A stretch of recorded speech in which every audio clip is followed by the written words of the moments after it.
Alright. So first thing we gotta do, I just put some new wire in here, so first thing we gotta do is see if it'll feed.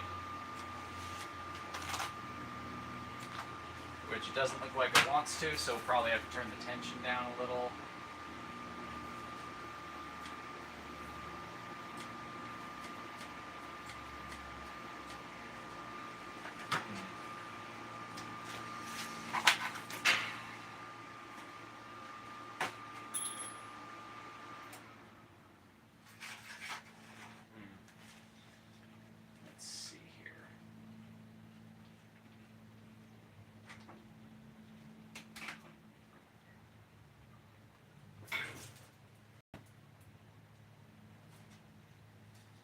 I see what the problem is. Okay. We just need to take the old wire out first. Some of these. I thought it was going to be straight enough to feed, but it just jammed itself, so just got to go ahead and fix that real quick.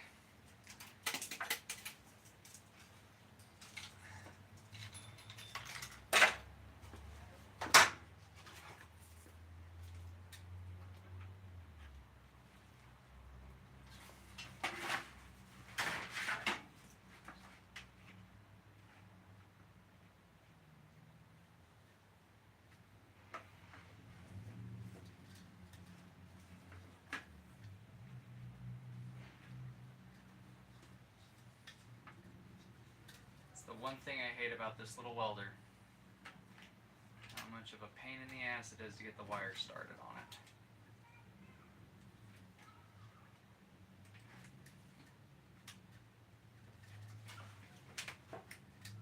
There we go.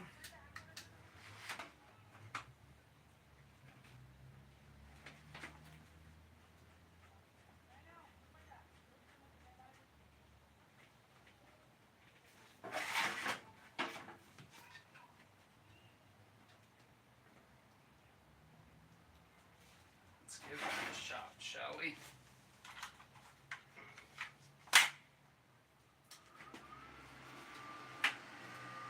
There we go, now it's feeding. It'll get out there eventually.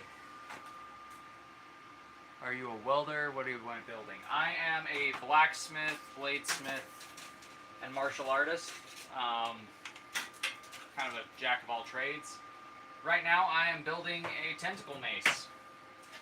So this is going to be what we have to start with. I made this in another stream a little while back.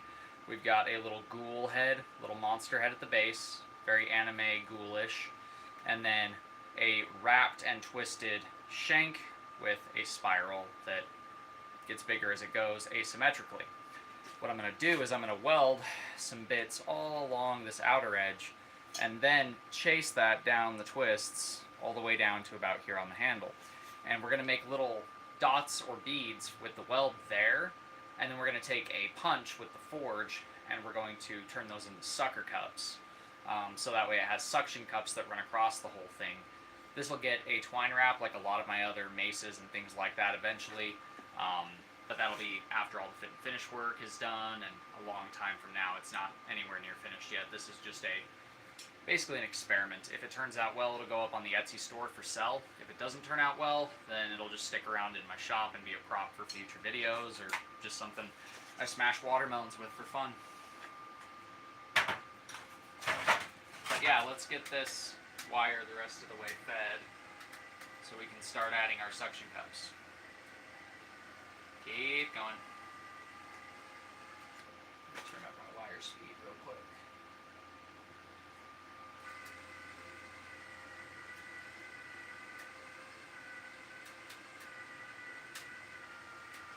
Almost there. I can feel it going through the handle.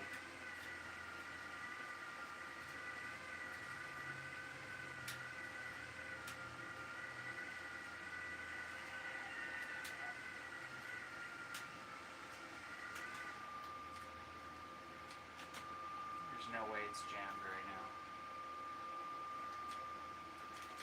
Yep. Might have to take my nozzle off.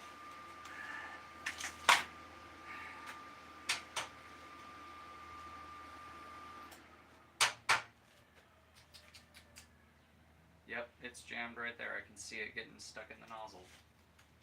My nozzle's not clean. Hello. How's it going?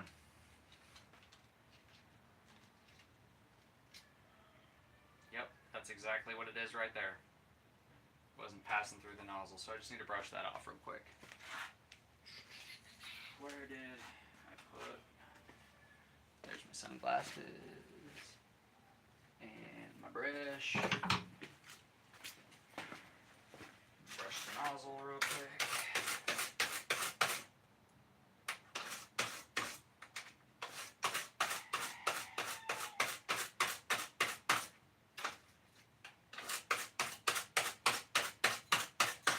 Been using the same nozzle for quite some time, so it's no surprise that it's a little dirty.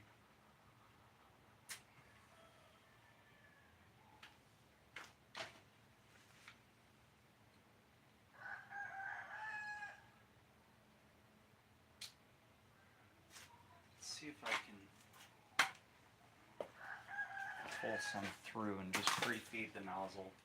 Save myself a headache later down the road. Open up this. Let go. Okay. Open that up. Pull some more out. Cut that off right about there. Now we can put our nozzle on. I'm German welder, always happy seeing other metal craftsmen around the globe. Awesome, awesome. Doing good, glad to hear it. Welcome to the channel. If this is your first visit, welcome for your first visit. If you're a return subscriber, then hello. It is good to see you again. There we go. Now we should be all set.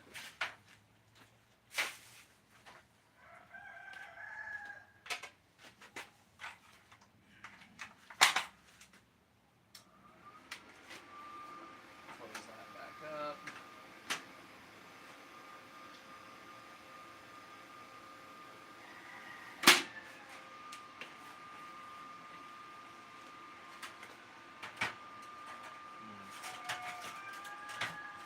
Grab a better magnet.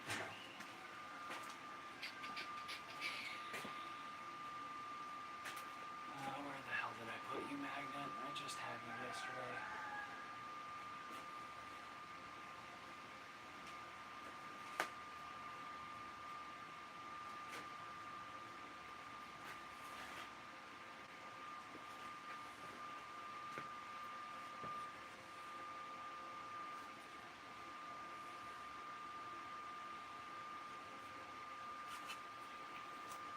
Screw it, we'll just use one of the ones from the Anvil for now. That's plenty strong to hold it in place.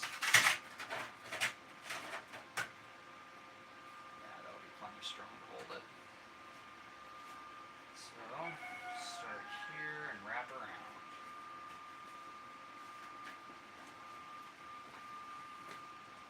Caden! It's my Caden. Did I miss the big update? Not yet, no. So that's coming a little later once we get a few more regulars in. How you doing, RV? It's good to see you, bro. Working on the Tentacle mace. It's going to be an interesting time. But I'm going to get this welded up, and then once I start forging, I'll start doing it.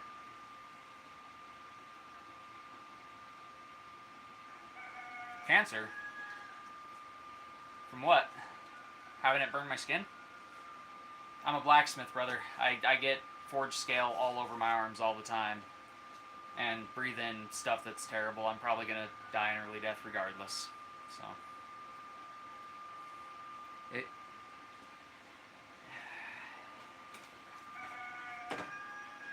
Because it's not gas welding, it's just flux core.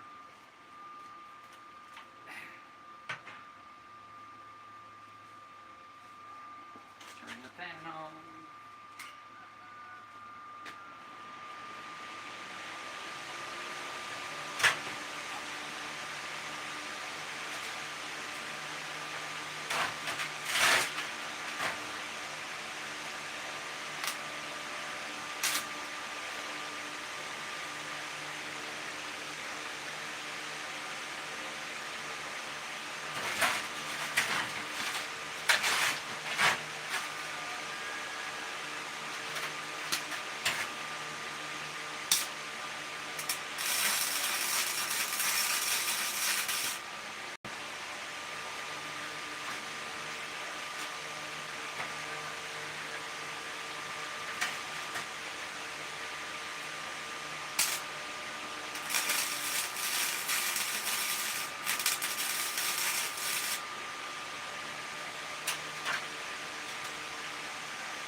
Skin cancer, oh, from the UV.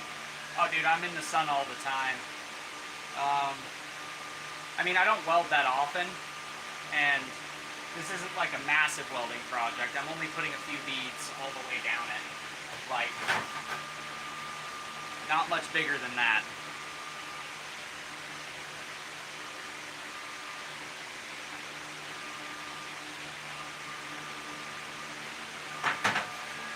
Just like concussions, skin cancer is liberal propaganda.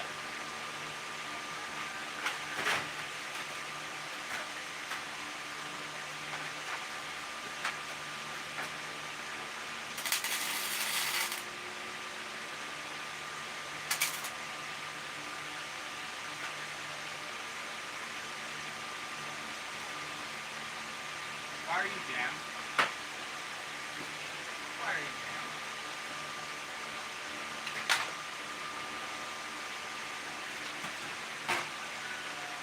Why are you jammed? I see no reason why you should be jammed.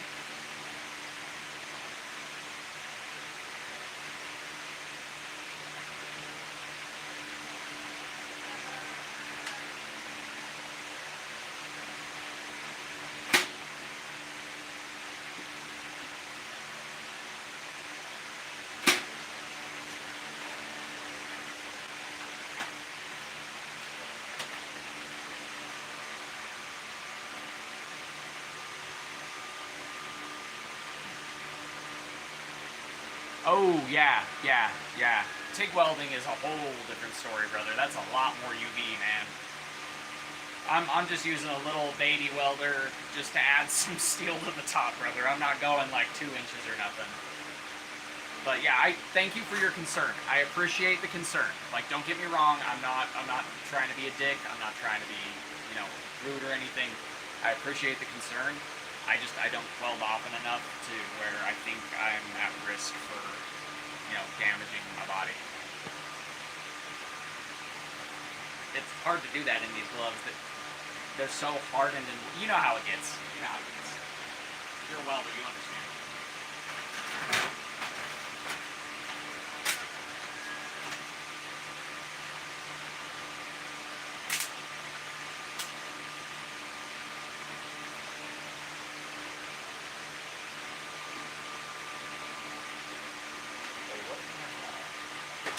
Why are you not feeding?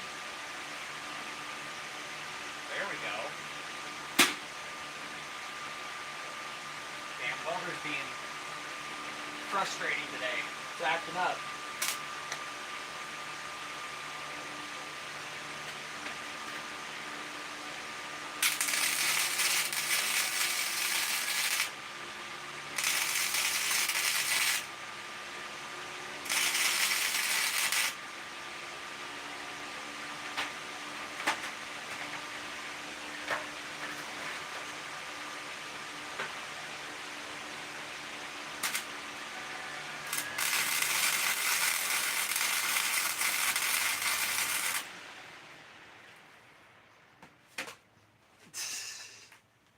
Of course.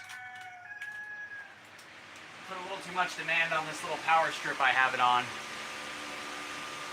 A huge spider on the tarp above my head. I see it not, my brother. I see not the spider of which you speak.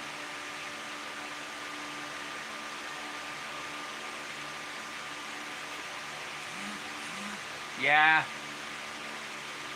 I probably should.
to do something really fast.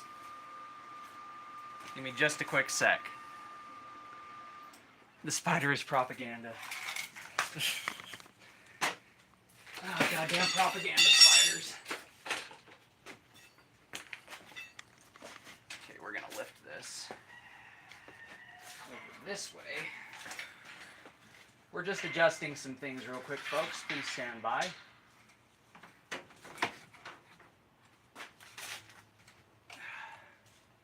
Got our leather going a little bit.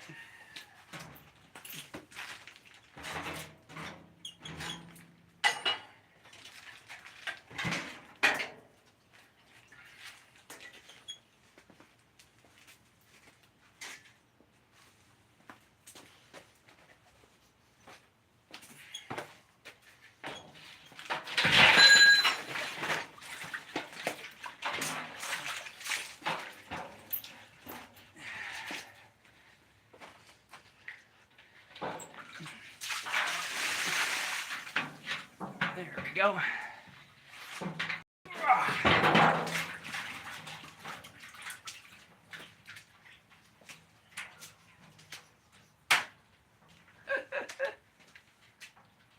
It is going to be a tentacle mace. So we're putting bits of weld on there, and what we're going to do is, well, essentially we're going to take a center punch and turn those into suckers. So we're going to punch on each one of those, probably in the vise, once we get it heated up, once we finish the welds. And we're going to do that across a lot of this. A lot of this is going to get tentacle suckers on it. And it's going to be a tentacle mace with a little anime monster head on the bottom.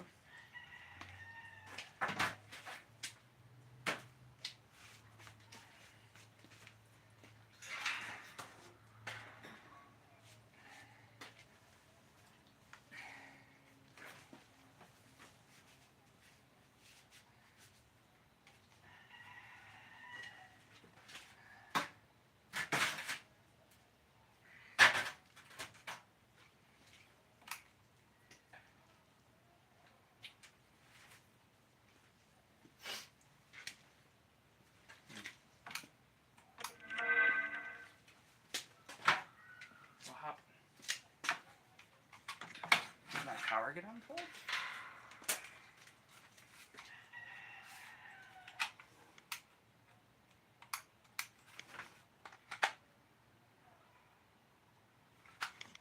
Oh, don't tell me that I fried this little thing.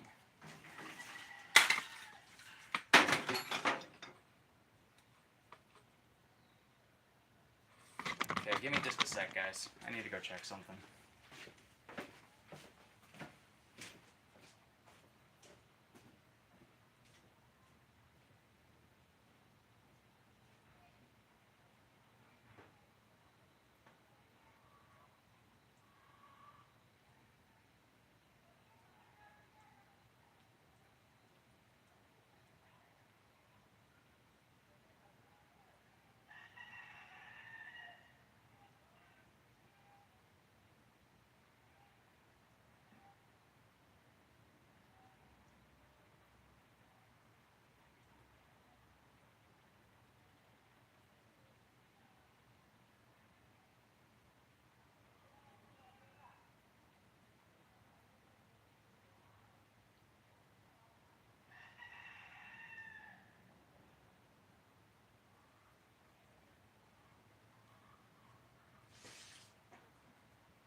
There we go.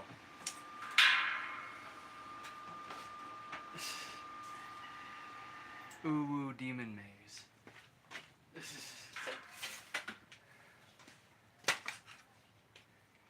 Well, it's more like like a tentacle monster mace, I guess, based off of a lot of like, you know, animes and Japanese cartoons and stuff, because I know those are popular right now. So I figured I'd make a tentacle mace just for the fun of it. Okay. Now we've ironed out all the possible problems, hopefully. Goodness gracious.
Yeah, I agree. No worries, man. I get it. I get it.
close to being done with welding already, folks.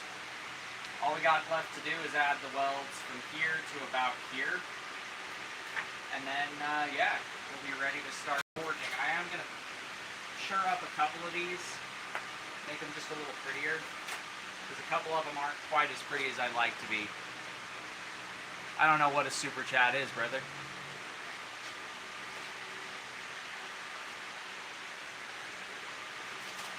I would not be much help to you on that front.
can take things on over to the forge.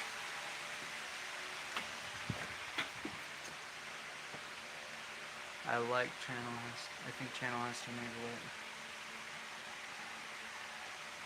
I don't know how to enable it. Do I do that from YouTube Studio? So we've added our dots all the way down that follow one side of the spiral, all the way down this and all the way up this. Now we need to clean this sucker up a good amount. Once it's all cleaned up, then we can start to do the forging process to turn these into suckers on this mace. This is going to be the weirdest thing I've ever made, I think. And I've made some weird stuff before. So let me just get my camera stand set back up, get things organized and ready for lighting the fire. Oh, my wife said hello. Hello.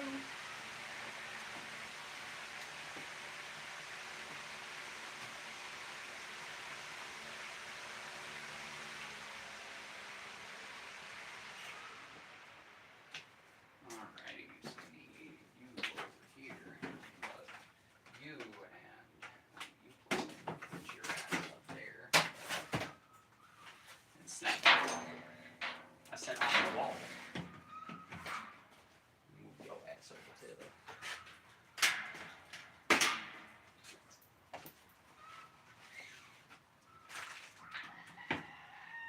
Plug this in right here. Cow. Okay.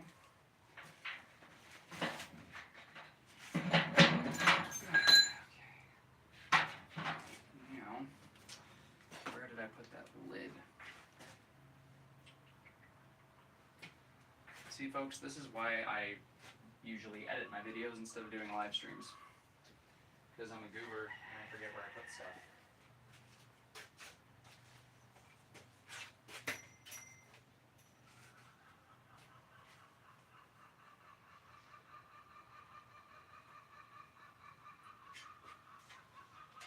If it was a snake, it would have bit me.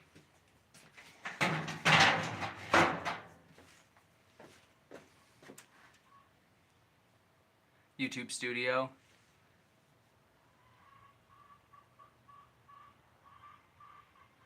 A $50 super chat? Where? I would like to have a $50 super chat. I don't know how that works, but... Hello, Gabriel or Gabrielle? I'm not sure. Hello. Rare, usually about $2.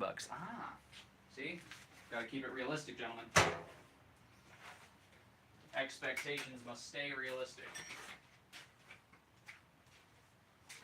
Okay, so we can use you. Move the chair out of the way. That hammer apparently wants to be used for this project desperately. Too bad for it, it's not the right type of hammer for what we're doing.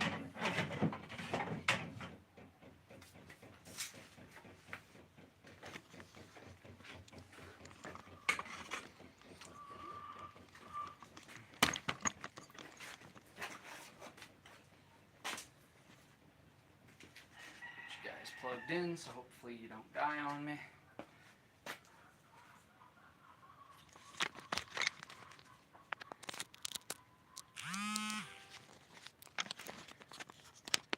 Just gave me the bell thing. Could you do a 30-second recap on the news? Oh, I haven't done the news yet. But I think we got enough people in at the moment to where everybody else will get the gist if they pop in later. So basically, live streaming has been doing really good for my channel. In comparison to all the long form videos that I make.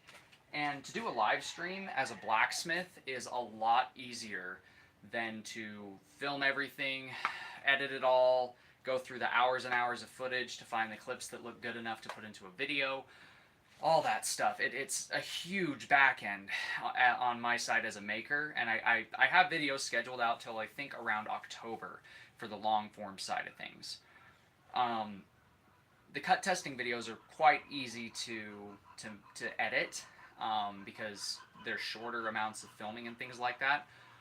So the plan is going to be moving forward from where things are now, what I have scheduled out. So around October is when you guys are going to notice this change the most.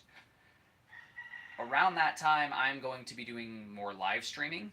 And then I will go back when I can, and I will download the live streams and edit the live streams into shorter videos for those that don't have the full attention span or the time to be able to hang out the entire time that we're forging, so you guys can see the whole build if you're not able to hang out the whole time.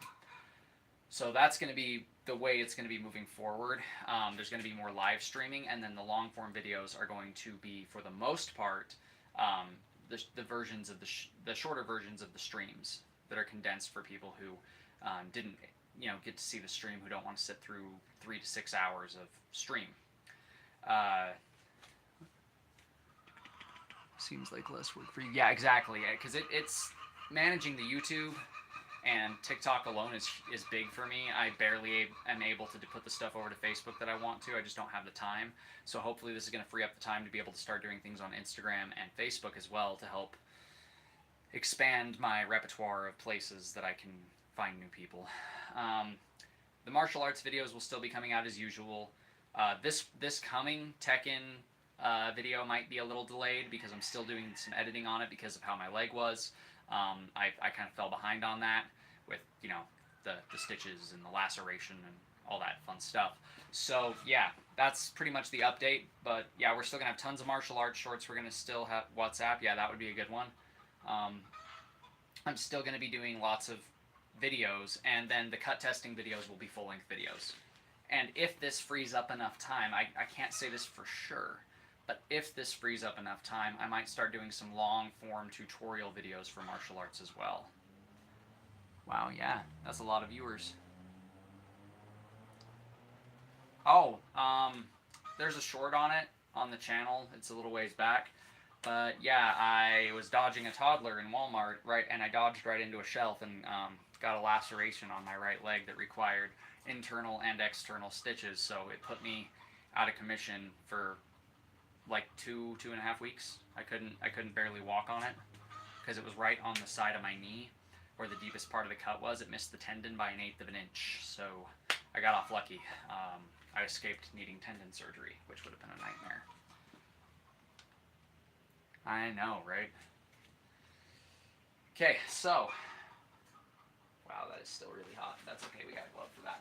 I'm going to go ahead and start chipping off all of the scale and slag from when I welded this together. And yeah, then I'm going to get it all cleaned up and get it in the forge.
Oh, dude, that would be awesome. Thank you.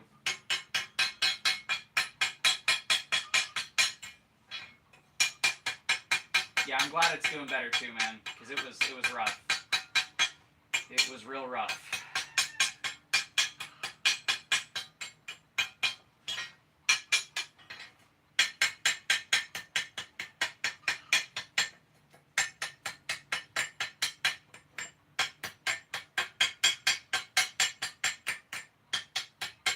See, what's cool about the way I did this is it's not going to give me perfect round beads because of the way I welded it. And that's on purpose, because when I put these center punch marks and drive this chisel into these beads, it'll expand them in different directions and make the suckers almost look more lifelike and more organic, because they won't be perfectly circular holes with indentations. They'll have somewhat of an organic feel to them. So it'll make it much more lifelike.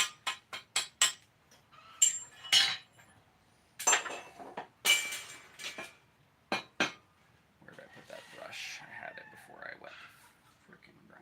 Where is it? There it is.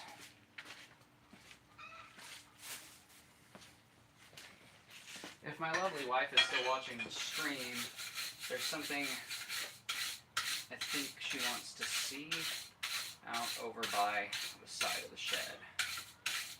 So, if you're still watching, let me know, and I'll head over there for a second and go see what you got, or well, show you what is over there, I should say.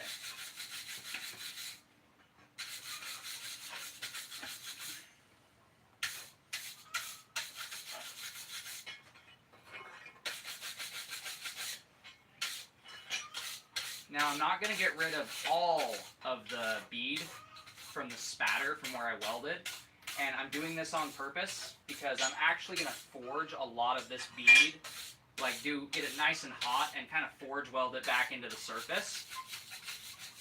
So that way a lot of this bead that's already somewhat stuck will stick and give us almost a more lifelike texture on this mace. It'll give it some little dimples and speckles that help bring it to life.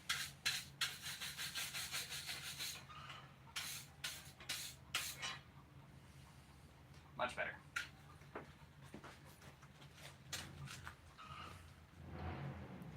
Okay, let's see if I can get a better camera angle for you guys to see this real quick. So yeah, we've got dimples all over the critter now. So yeah, they run and follow the same line all the way up. So this is going to be pretty nuts when it's done. It's going to be something unlike I've ever made, that's for sure. Okay.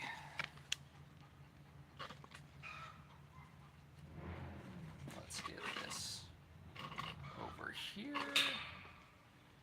Actually, no, we're going to be using the vise. So we want you guys over here.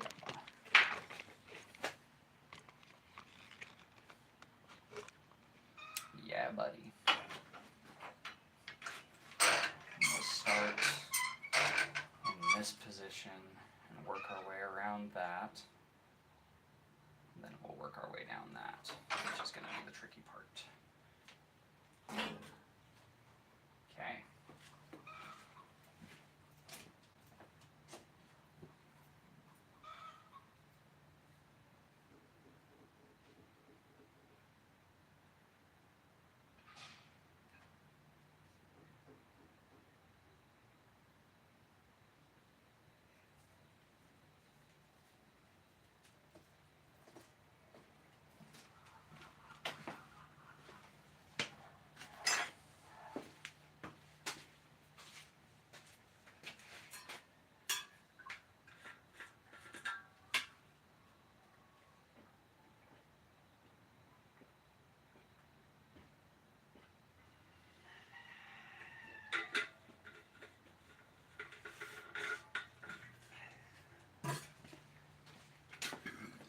Oof, excuse me, guys.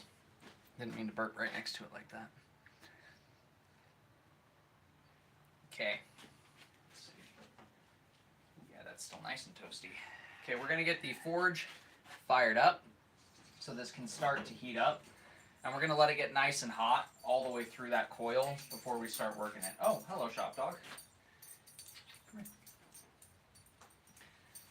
This is the shop dog coming to say hello to everybody.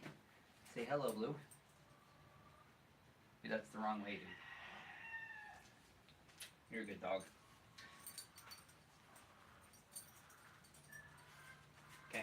need you out of the shop. Hey, come on. Let's go. Why are you running into stuff, buddy? Why are you running into stuff?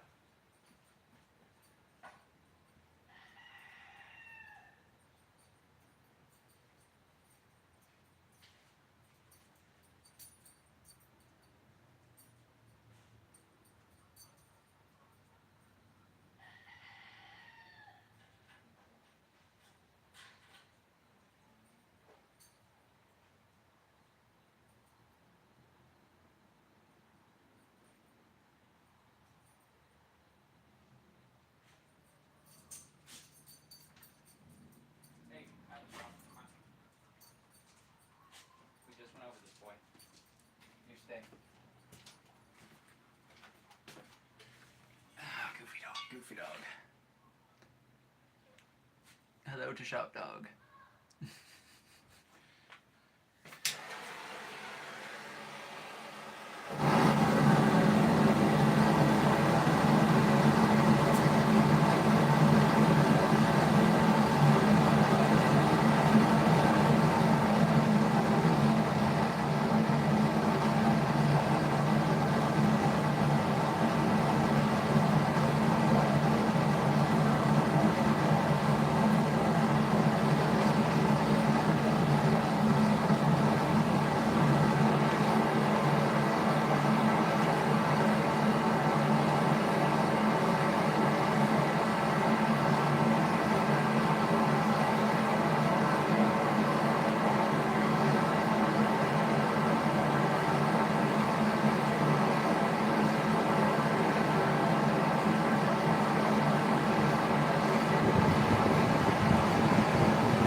So now that it's heating up,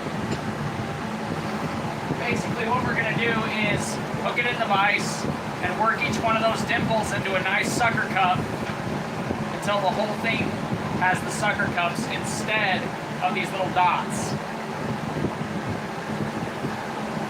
So we need to get it nice and hot all the way through, and we want to make sure that we get it hot enough to where that weld bead and the main material are the same temperature. Because if we don't, there's a chance that we can crush the weld, break the weld, bust it off. We already let it cool down a long time to allow those welds to really basically set all the way through and cool all the way down on the inside before we reheat the material as one piece. Because I do not want to risk destroying these welds.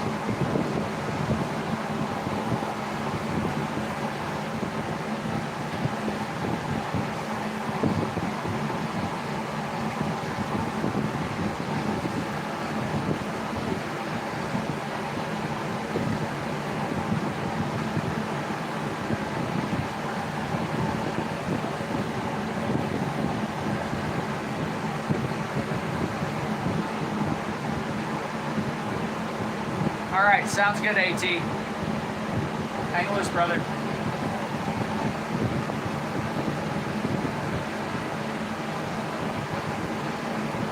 So this is going to be the punch we're going to use. We're going to use this kind of dull center punch style punch. And we're going to work those with this into sucker cups. If this doesn't do it quite justice the way I want it to, we can pre-punch it with this and then use a wider punch that's got a larger radius rather than a skinny radius to really widen those up.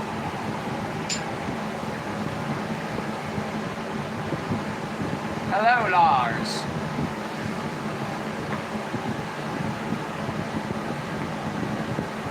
Hi, hello. If you have not already subscribed to the channel, do so now. Punch your ticket. Punch your ticket before it's too late.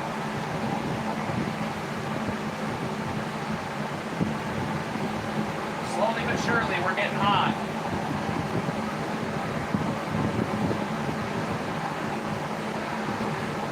That's what she said. Beat you guys to it. Ha.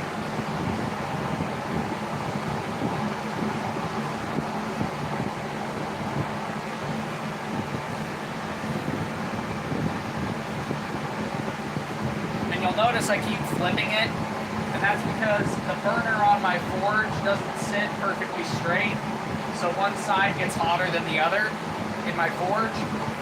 So I'm gonna flip it a few times to make sure that I heat everything evenly. That, and you want to heat it from both sides when you have something flat and thick like this, so that way the heat can get all the way through both sides of the material and get to the center, get the center nice and hot.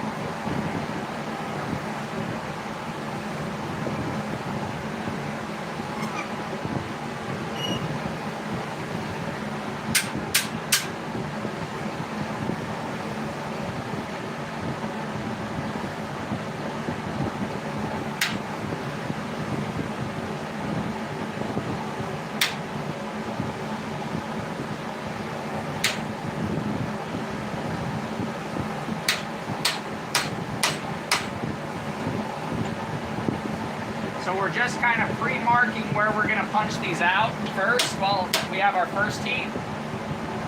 And then we're going to start moving them more on our second heat, and so on and so forth.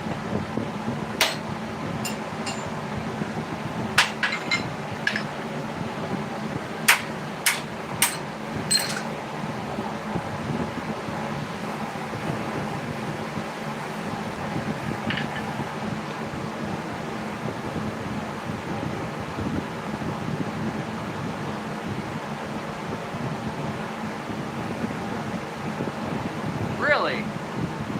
Thank you. I really appreciate spreading the word, man. That's awesome. What, did they say they were gonna check the channel out or anything? Thank you for doing that, by the way, man. I appreciate that. You didn't have to do that.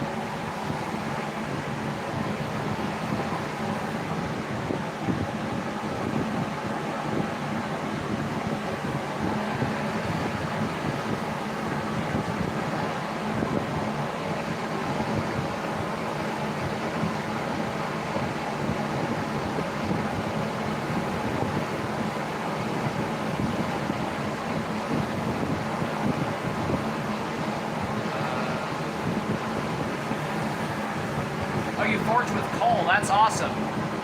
Balisong trainers. Hadn't heard. That's okay. They did now. Thank you. Thank you. So, unfortunately, this one did develop quite a crack right here that goes all the way through. So, I'm going to have to cut it off way back here and probably just use this for a knife, and this is going to be scrap. So that sucks, but it is what it is. Oh, the scythe. Yeah, the scythe. That was a good one.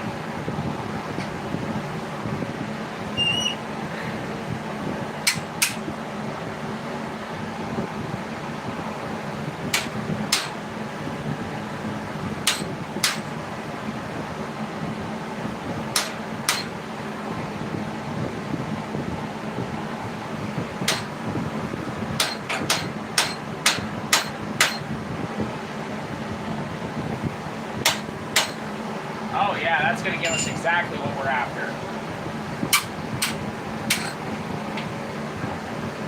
So you can see the sucker cup kind of shapes we're going to get out of this.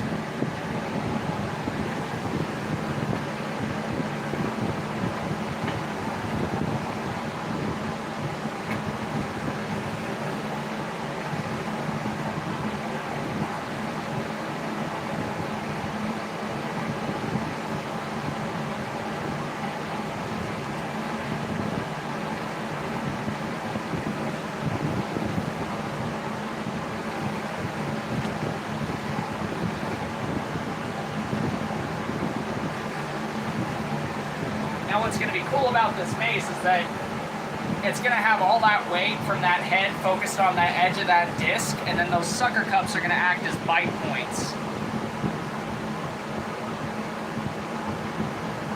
Oh yeah, you get like a dragon scale kind of pattern. I've made a few short swords and knives that way myself. farrier's rasps work even better, and you get almost a dragon's tooth effect when you use the farrier rasps.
Yeah, it's really fun to forge with those, man.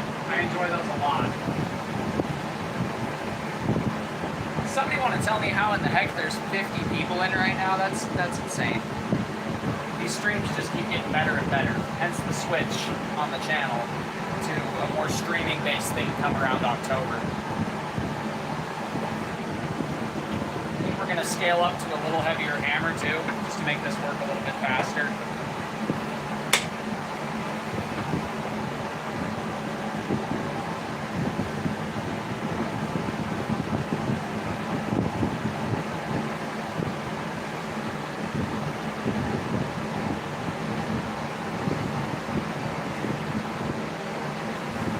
It took me going through a lot of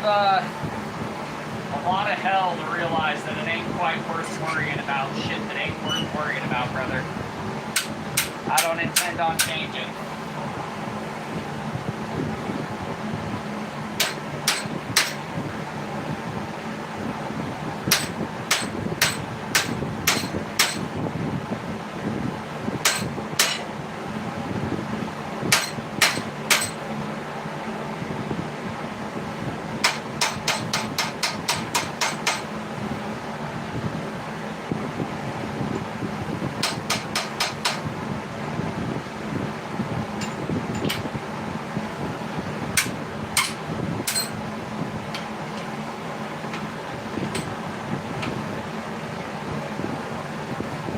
It's going to get tricky because it's going to kind of want to unwrap on me, so I am at some point going to have to rewrap it. That's going to be a trick to figure out.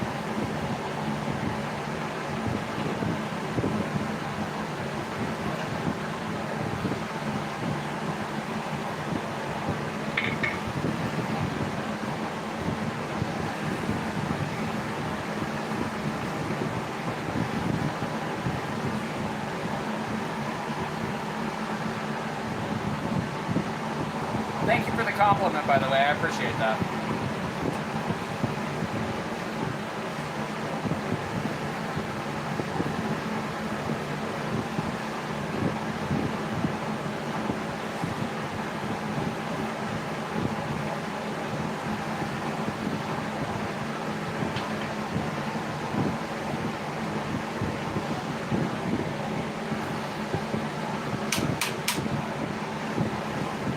Mark this next set while it's a little cooler.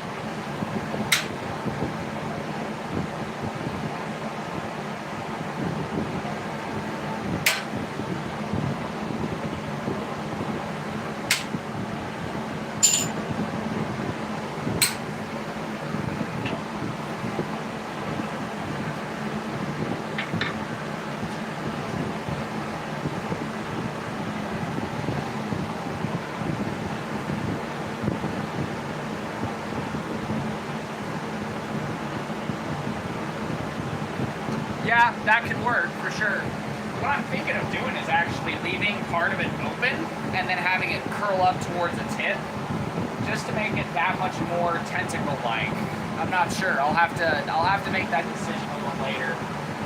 a lot of the stuff I do, as you've seen, I tend to kind of go with designs as I'm shaping the material, because it's like that old saying in blacksmithing of you move the steel until it tells you to stop, or you move the steel until it moves you.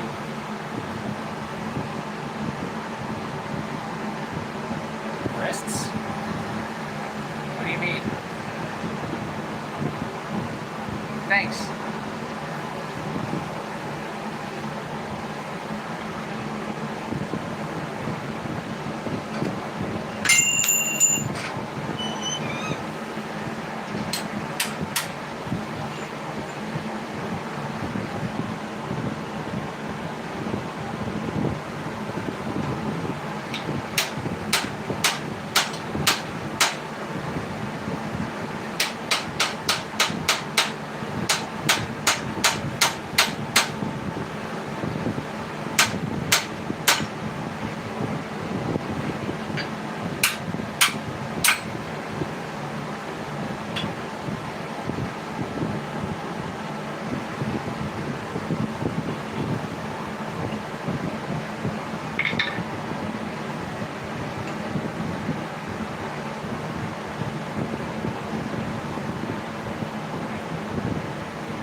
Oh, bro, I don't just do blacksmithing. I've done martial arts since I was 8 years old.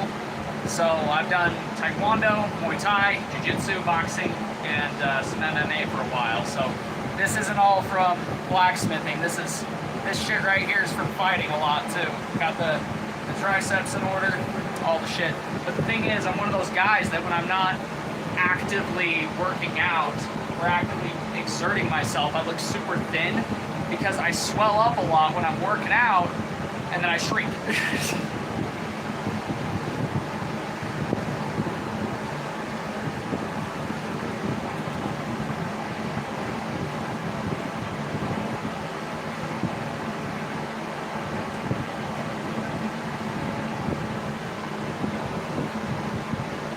What's the time now? It is, 18%. That's what the percentage is on my phone. That's terrible. 3:30.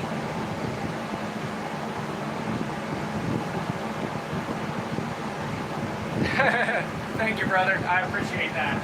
I mean, I still train, but I don't fight like competitively anymore. I'm married and I've got responsibilities and shit like that now, so blacksmithing is my main thing nowadays. I still train, I still teach the wife and a buddy of mine, but yeah, I don't train to fight anymore. I just train to remember what I know and teach. I mean, if I need a fight, I can. I just don't do it for money anymore.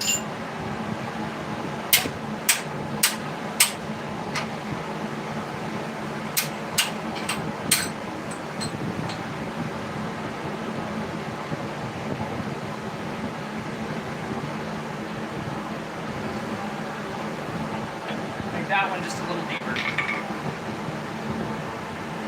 AT's back. Hey.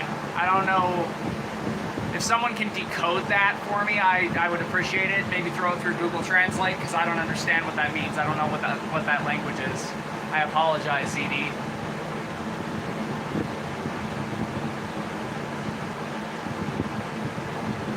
Yep, exactly.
banging, don't laugh. So, what are we forging here? I have zero knowledge of this aspect of quenching fire. Okay, so we are making a one-of-a-kind anime mace. It is going to be a tentacle mace. Right now, we are making the suction cups for the tentacle mace.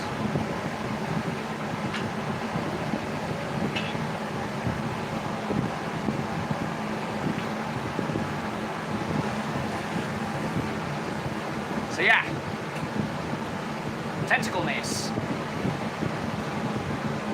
The maciest kind of mace. Only at Macy's. Don't laugh, that was a terrible pun, that's not funny.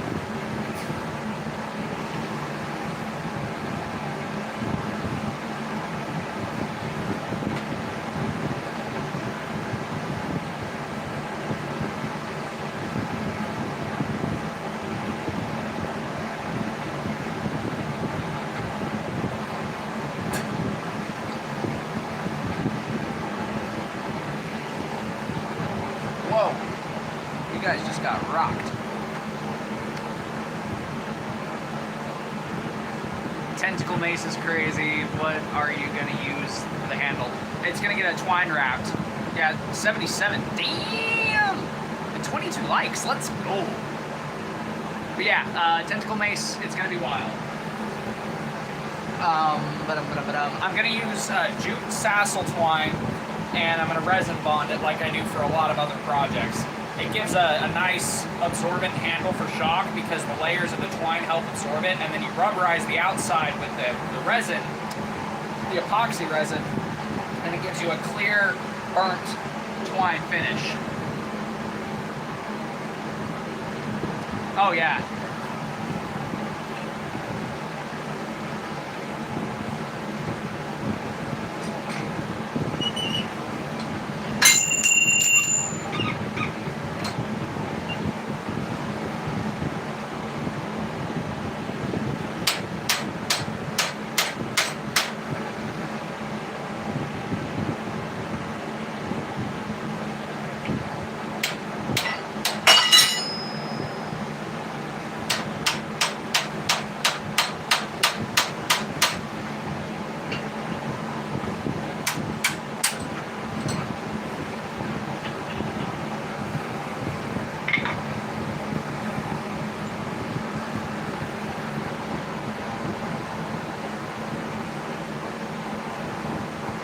Oh, I always do like water jugs. So I do I start off with small water bottles, then I go to big gallon jugs and stuff like that, and harder plastic bottles and jugs for stuff like this. We do normal speed shots and slow-mo shots, but the best part is all of my testing videos moving forward from the around October mark will be done in the full armor set that I made. So I'm going to be testing the weapons in armor, just for the aesthetic.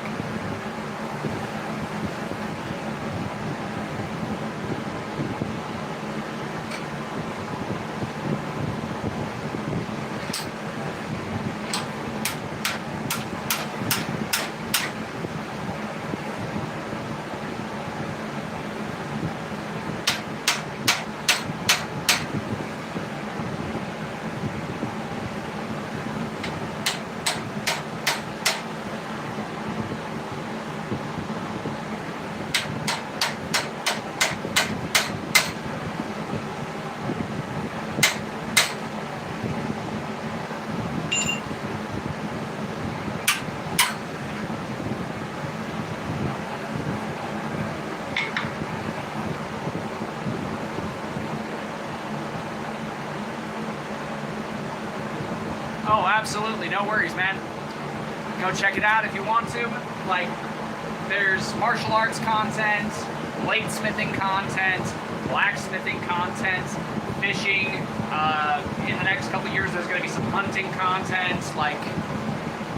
If you have testosterone, you will probably like my channel. Just saying.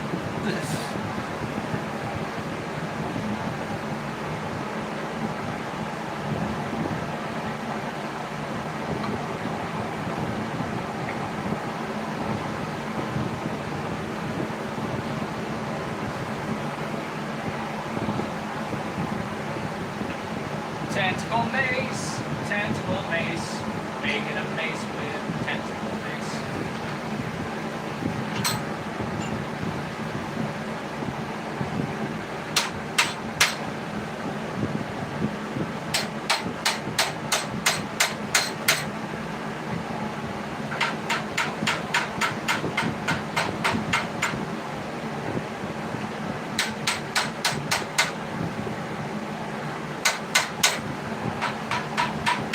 That one has a tuma.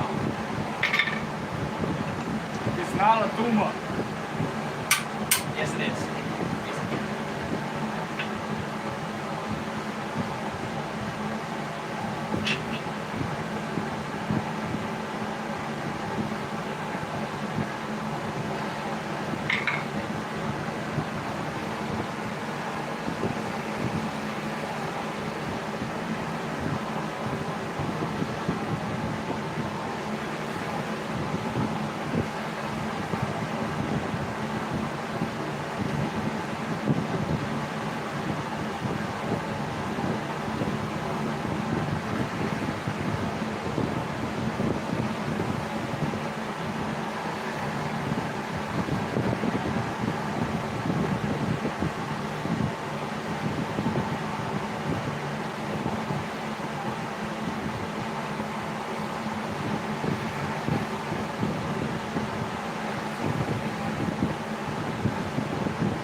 That can't be right. There's no way there's 141 people watching me do this right now.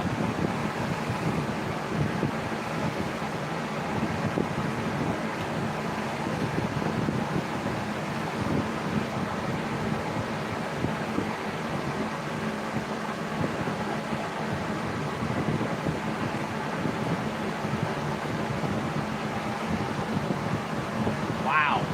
Oh wow, that dropped to 79. I shouldn't have said shit.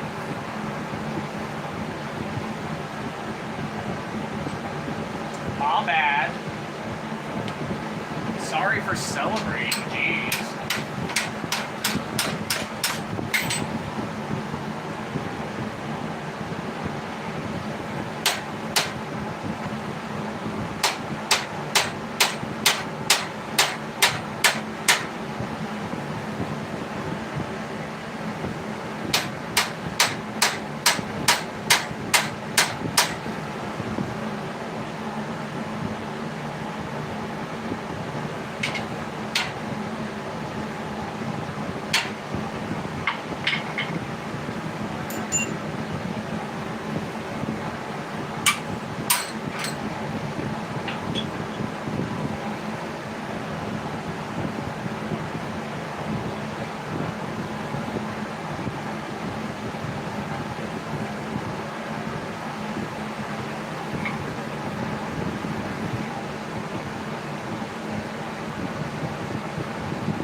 Don't like being acknowledged. Why? I thought acknowledgement was a form of flattery.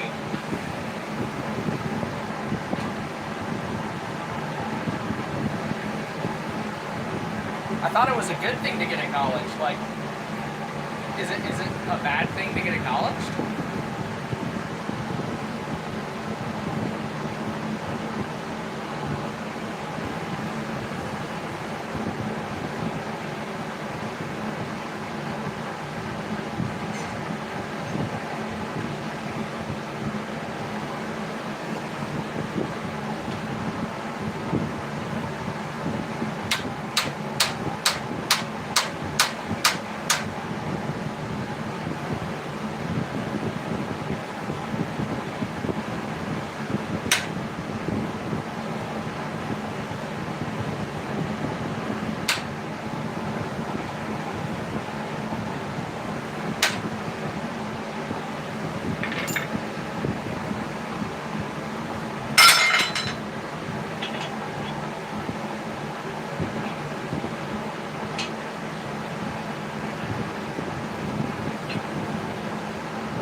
Stay low key loose.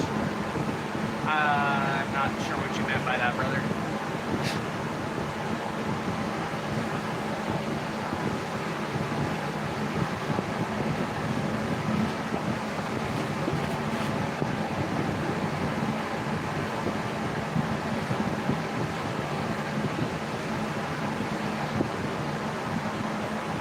Just popping through channels. Yeah, they're just sitting there. Dopamine, dopamine, dopamine, dopamine, dopamine, dopamine, dopamine. Also known as brain rot, brain rot, brain rot.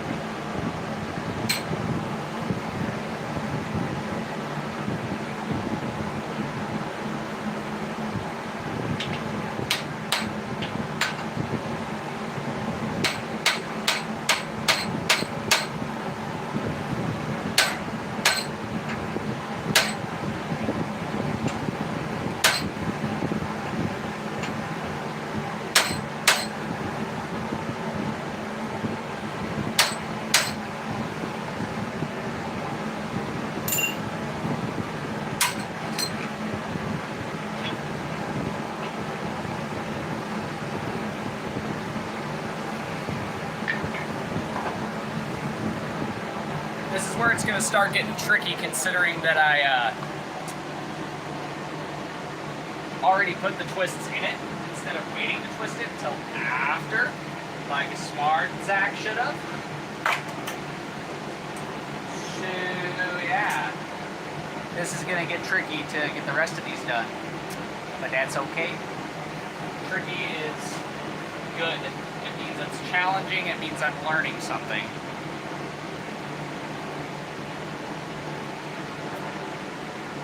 This straighten back out a little bit.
People.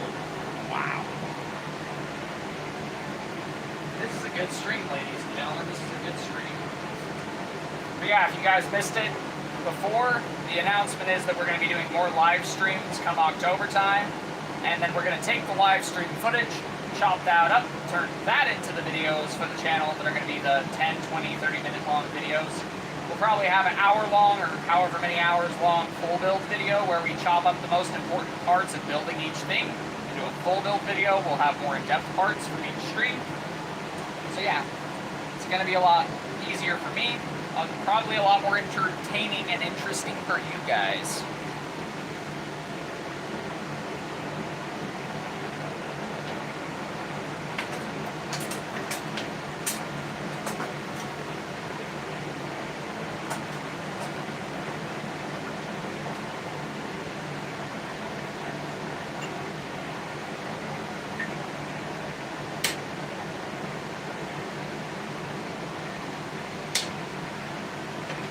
Like I said, folks, this is where it's going to start getting kind of tricky for me. Just working around these.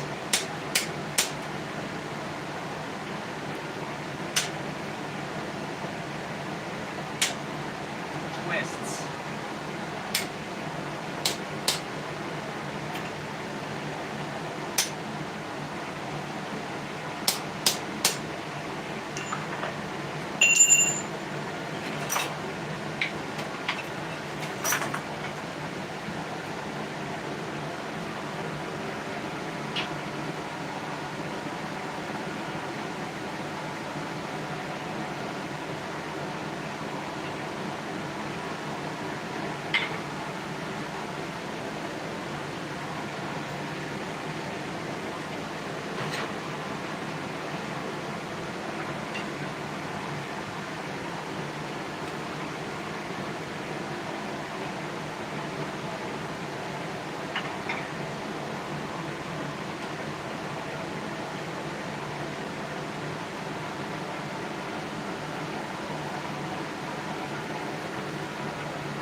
Now we're getting somewhere.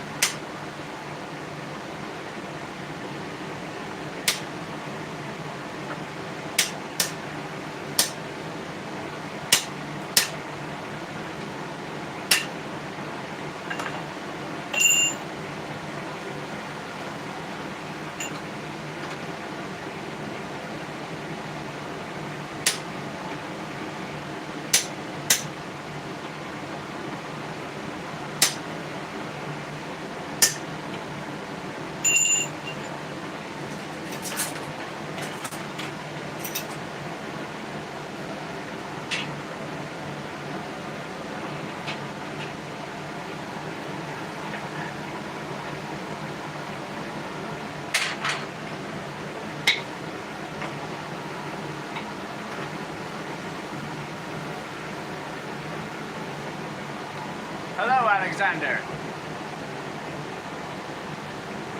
How do you do?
Hello, Mateus.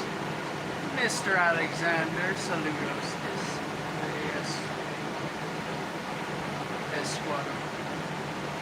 Hello, Keen. keen name.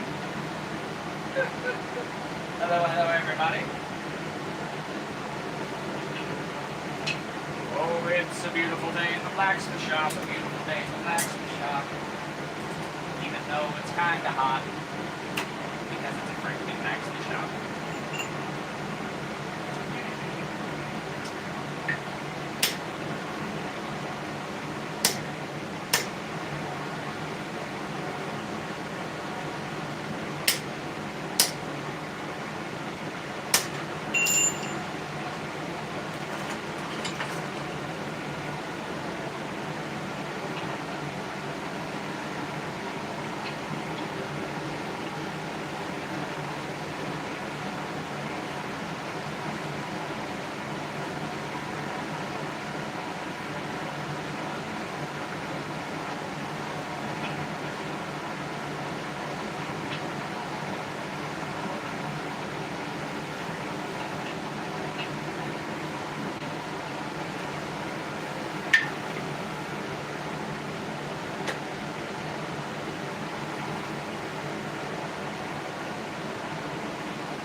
Hello from Portugal. Hello from Utah. Wonderful thing, this internet. Lets us talk all around the world.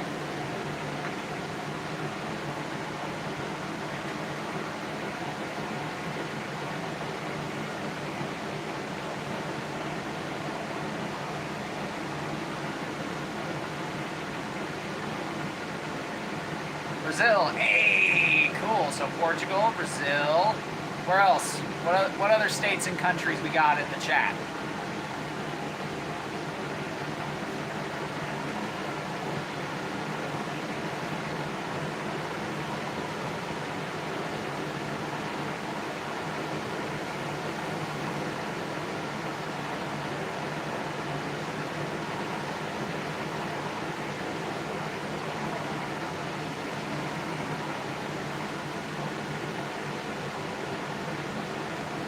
Ah, nice.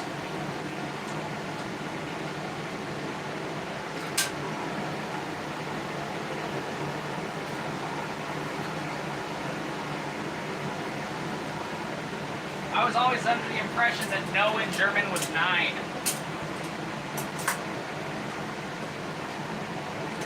But I don't speak German, so I do not know.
Okay. Oh, wow. Okay. California, Nevada, Maryland. 9 is when you give an answer like yes and no. Ah! 200. What? Wow! Thank you, everybody, for dropping in. Hello. That is huge. Thank you, guys. I'm guessing the tentacle mace is an exciting thing.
The streams are definitely doing better. I remember when there was just 10 of us. Yep, exactly.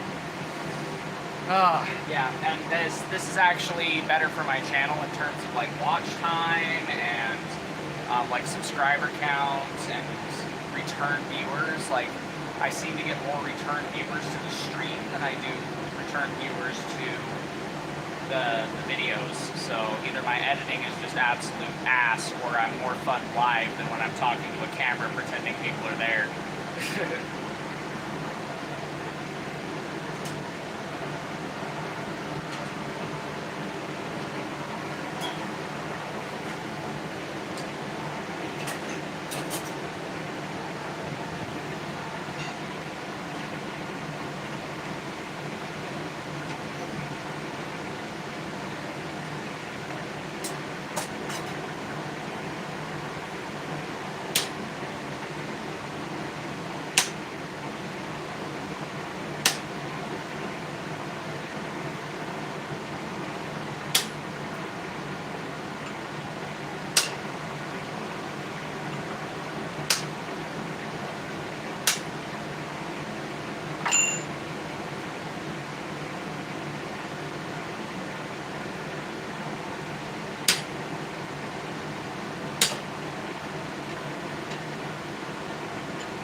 Rough times, yeah.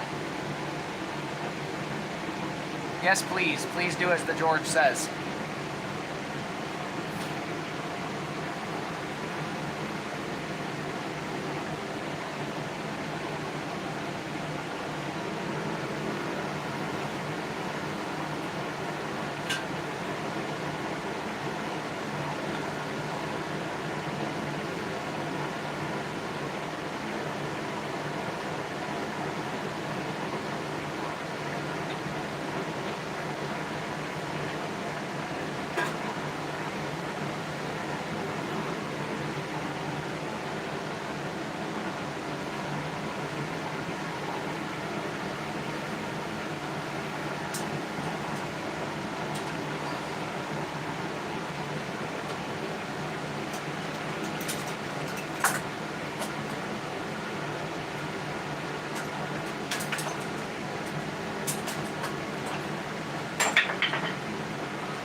Yeah, that's very true.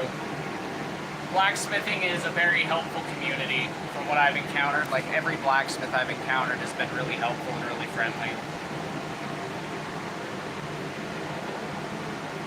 Except for, like, the stock removal knife makers that think they're blacksmiths. Those guys are assholes. Like, I've done stock removal projects, but I do them rarely. Like, the guys that don't own a forge and literally just, like, grind their knives almost all the way to finish, and then just heat treat them using, like, a torch and a coffee can, that's not a blacksmith. That's a knife maker.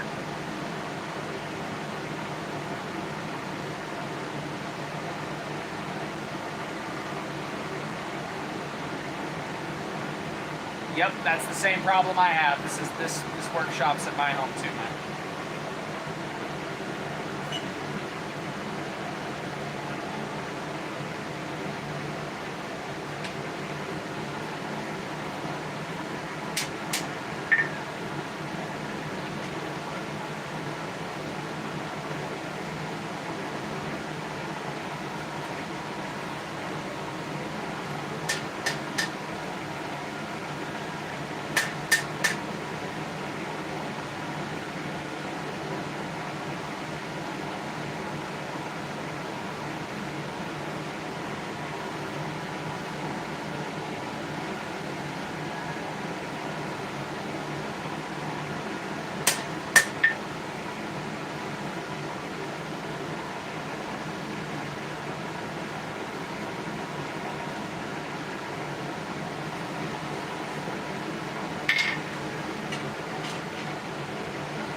Hello.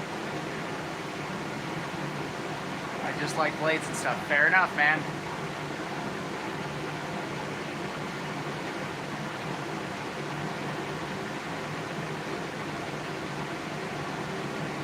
Exactly.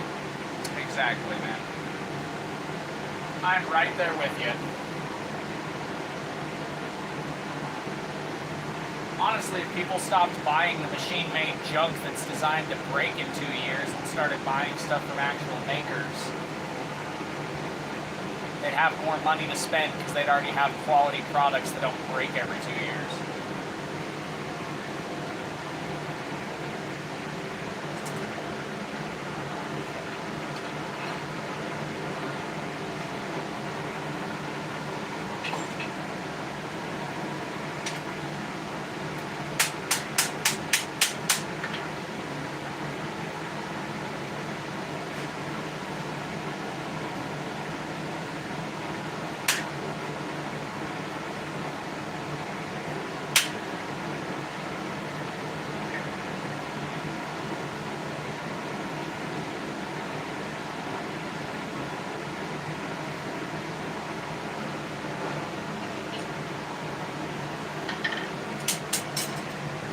So right now I'm just using a rawhide mallet to work some of the bends out of it.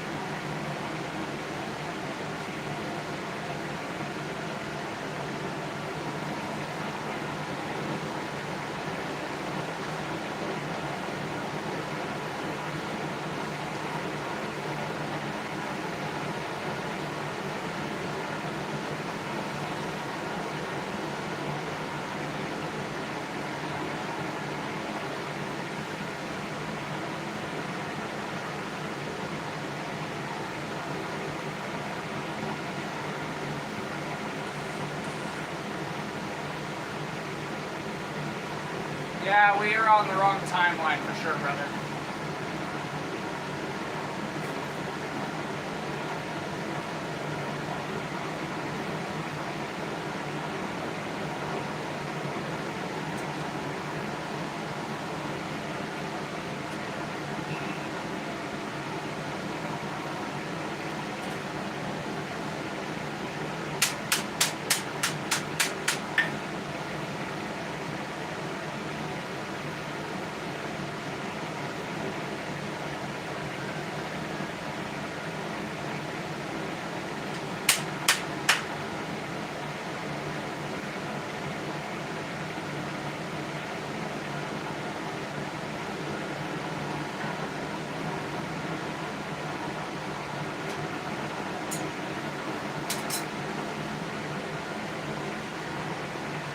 Hello, Deep Creek Ironworks. How you doing, brother?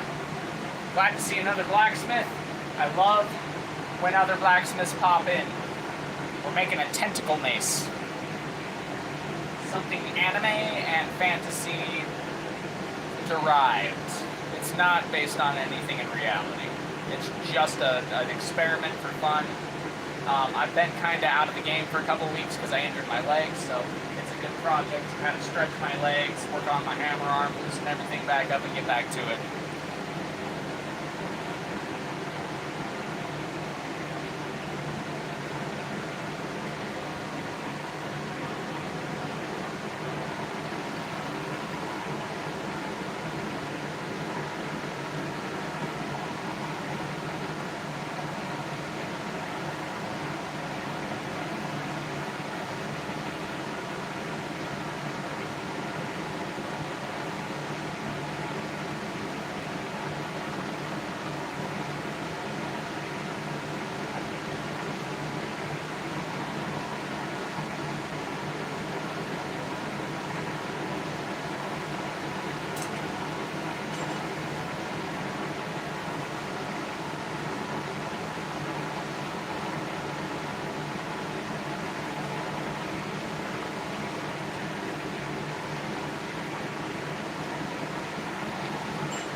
We're going to let that start to cool off for a second. And I think I'm going to make another modification to the design just to make it even that much more fun when it's all finished up. Oh, dude, it eats at you. Did my live stream yesterday, made a curtain rod. Ooh, nice. Did you do twists? Like, tell me you did some type of elegant shit. Like, nice finials, you know, like Rubik's Cube twisties, like the stuff, brother. Tell me you did the stuff.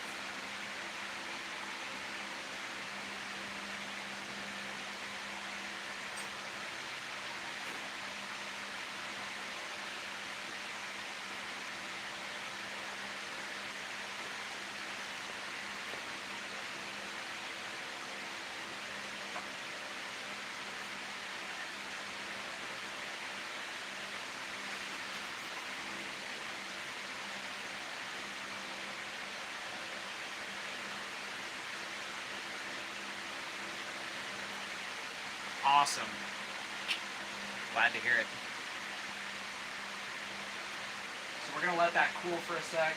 While that cools, I'm going to go real quick and look through my scrap pile for something, because I'm going to make this tentacle wrap around a piece of like ball or something. I'm going to make a little a little piece to add some weight to the head. Even though the head's got weight to it already, I just want to add just a little bit more weight. This can be used two-handed with how big of a handle it's going to be. And if I'm going to go with the octopus mace, I might as well go big or go home. Leaves with scrolls on each end. Ooh. Ooh, I love leaf work. I love leaf work with scrolls. Always pretty. Okay, give me just a moment and I'll be right back.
Alrighty, so methinks what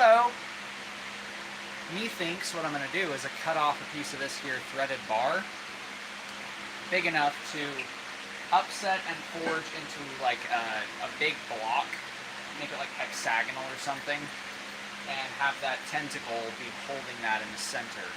It's going to be kind of a trick to get it opened up and get it closed back up without messing up my tentacle sucker cups. But I think doing this will make this so much cooler. And I might even add more suckers around further, depending on how this ends up. And yes, I realize the suckers are supposed to be on the inside of a tentacle, but I put them on the outside because weapon, not toy. Like, let's put the knobby bits on the outside so it has places to bite stuff when it hits things.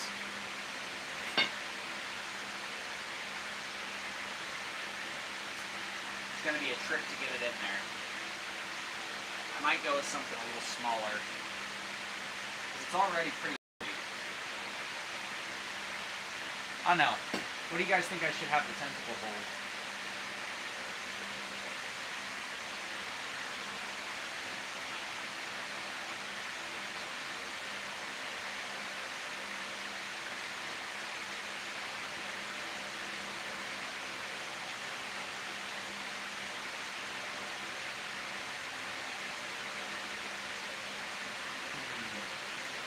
You know what? I think I know what I might want to try and do. Give me just a sec.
it and show you.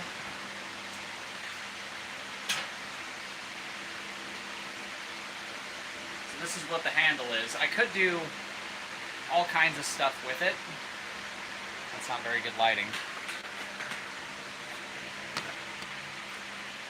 So it's going to just be a flat, thick tang on this piece.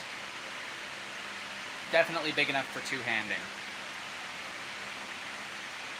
I'm going kind of with like a eldritch horror kind of vibe with this thing.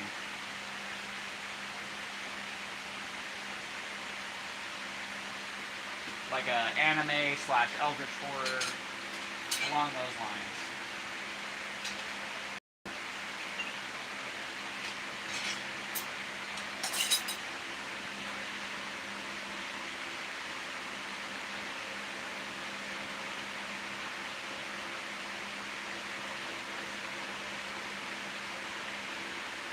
Yeah, I'm thinking about doing that one, but like I don't like making stuff off of set formulas.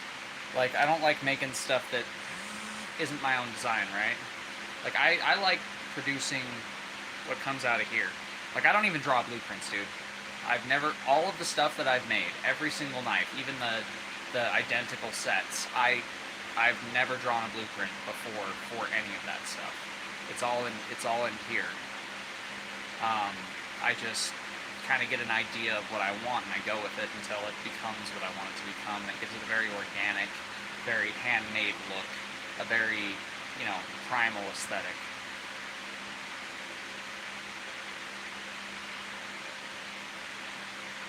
Yeah, dark hardwood would be good if I had any. Yeah, I operate on a very tight budget. I don't have enough money to buy a lot of handle material yet, unfortunately. Whenever I make sales on my Etsy store, all of that money goes directly back into buying equipment for the shop, buying material at yard sales, tools that I can get my hands on cheaply, that kind of stuff. So like, material cost is a difficult thing for me, unfortunately. Yeah, you know how it is. Especially in the economy we're in right now. I mean, steel ain't cheap. Used to be able to get steel a lot cheaper than you can now. Luckily, I have a buddy who works at a scrapyard who brings me coil spring and leaf spring on occasion, so I always have that to look forward to, which is nice. It's saved my ass on multiple occasions when it comes to making stuff. But I think what I'm going to do with the Tentacle is I'm going to cut this bit off the railroad spike and this bit off the railroad spike. We're going to make a bone, like similar to like a dog bone shape, like femur shape, but smaller. We're going to have the Tentacle holding that in its grasp. We'll forge it in to a certain degree. We are going to weld it in place, obviously. So the welds, there's going to have to be welds to make sure it's strong, because we don't want the bone breaking free and going flying off or anything. But we will have a pretty cool looking deal, and it'll add a good chunk of weight to the head on this, and some width to it. So it's not just going to be the radial where it can kind of cut through if it tears. I want this thing to hit with a lot of force, so we're going to make this into a heavy duty, like club almost. If you've seen like African clubs that coil up around, so it's like it comes up as a stick and then there's a ball. Shillelaghs are similar to it.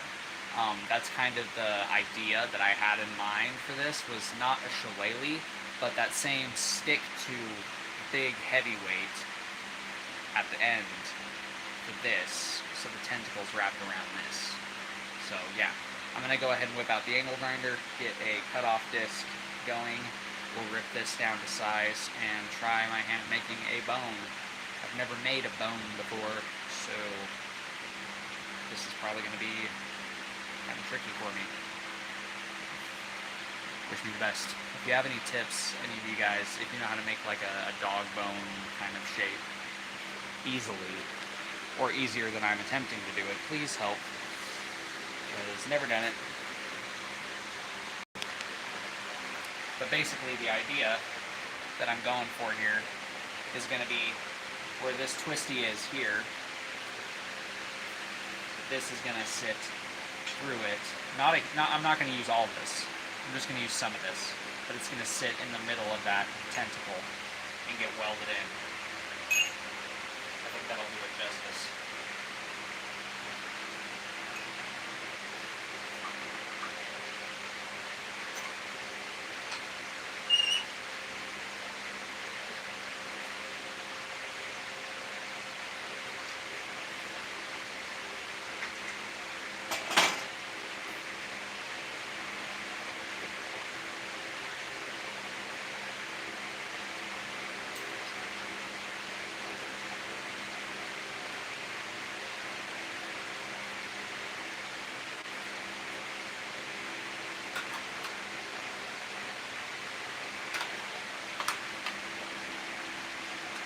Forge out the center and upset the ends of that spike would probably give you a good foundation for that bone. Yeah, that's what I was thinking about. I was thinking about doing exactly that. So I was going to cut off the spike head and cut off the excess material that I'm not going to need. And then after that I was going to upset both ends, work the center, and then with the upsets, I was planning on trying to hammer those down on radiuses, kind of over the edge a little bit. It'll thin out a little bit, but I'll have to go back and forth between upsetting and yeah, this is going to be tricky. It's going to be tricky. I am in for a challenge though. Doesn't have to look perfect. And if all else fails, we can just cut it off and make a hexagon and have it hold like a hexagonal bar.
No, I appreciate it. Trust me, I always appreciate input. I've only been doing it 5 years, so I know that there's people out there that are a lot more experienced than I am at this.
Hello, p.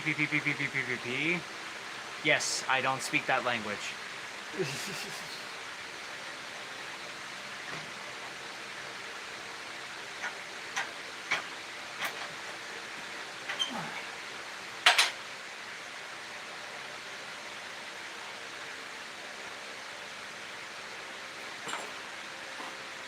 Alright, yeah, that might be a little excessive, but that's okay.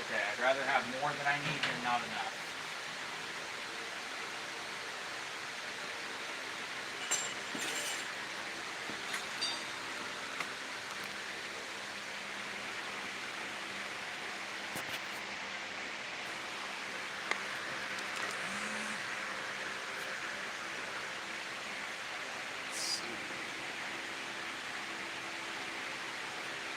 Go.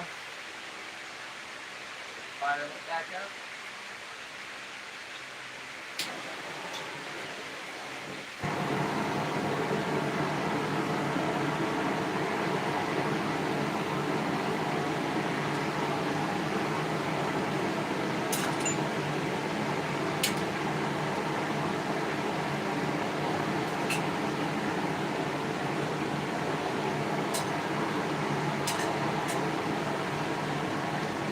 Yo, how's it going, J.I.J.? Never saw an anvil like that. What do you mean? It's Cliff Carroll. At my shop, yes, I have ran coal before at some Blacksmith Guild meetings and some conventions, but never at my own shop. No.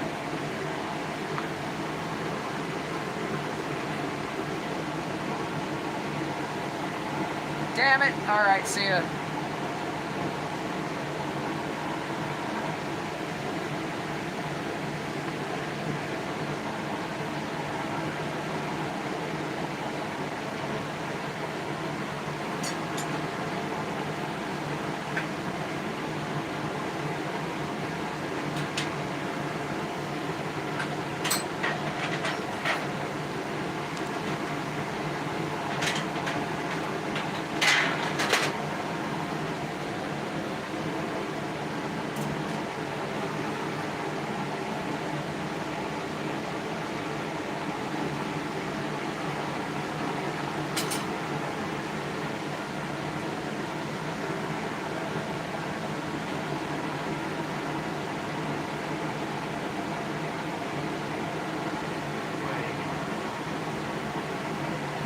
I only know the German ones which are flat on top. Oh yeah, so it's flat here, but it has a little step before it gets to my horn. And then it's got a step off here, and then some bending forks. This is a farrier's anvil. So it's not a blacksmith's anvil, it's a farrier's anvil, but it was the only one in my area that I could afford, brand new from the store. They had a place that still sells some stuff for farriers. So I went there and upgraded from a little cast iron 55-pound anvil to this 125 Cliff Carroll.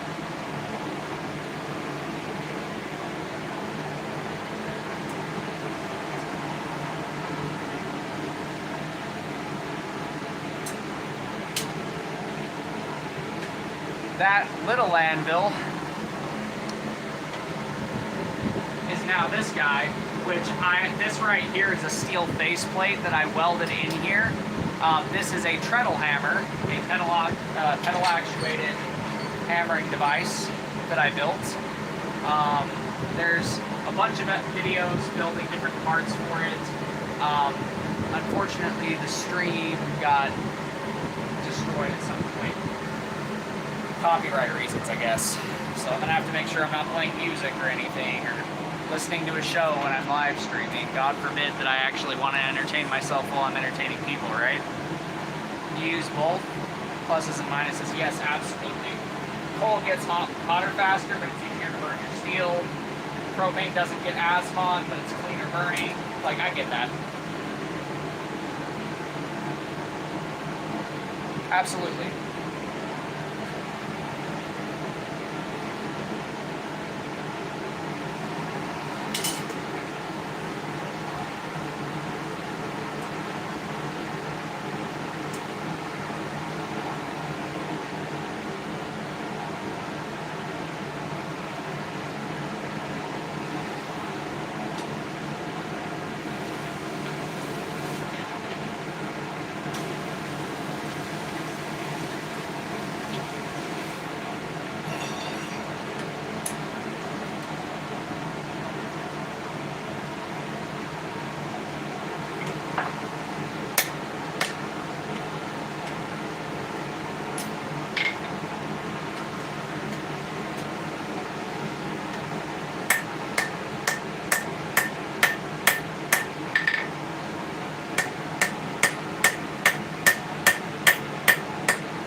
That, really?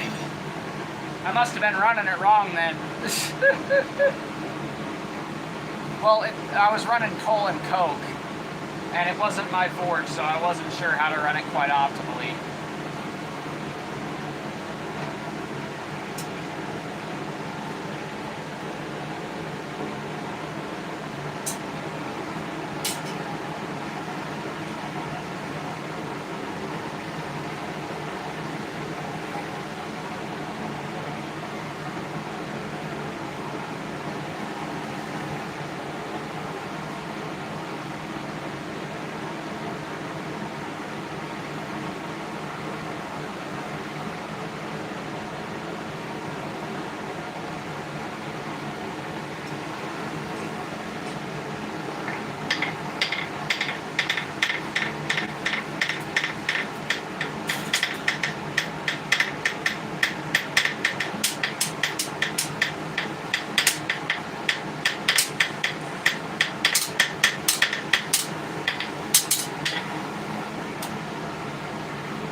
That piece is going to become a bone that the tentacle mace is going to be holding.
Sign at my place, but it's all I can get. Burns hot, but hard to light.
Yeah, I'm not sure what type of coal he was running.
Oh, wow.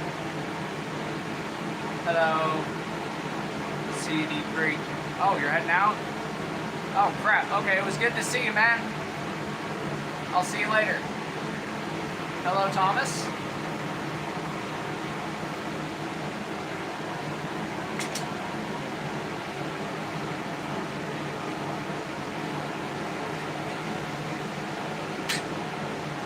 Oh, come on. I know you want to fit in there.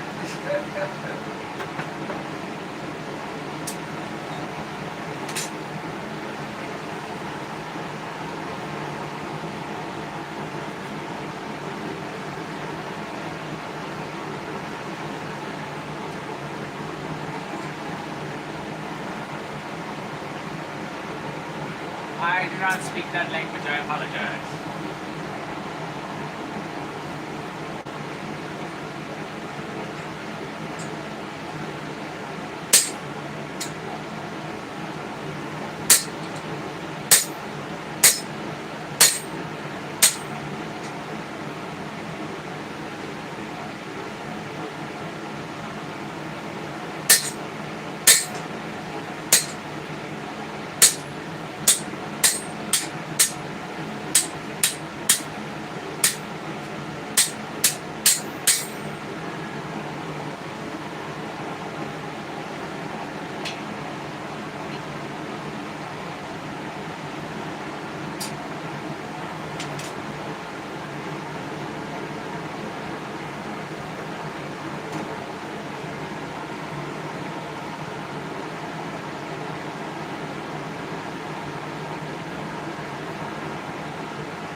Been doing good.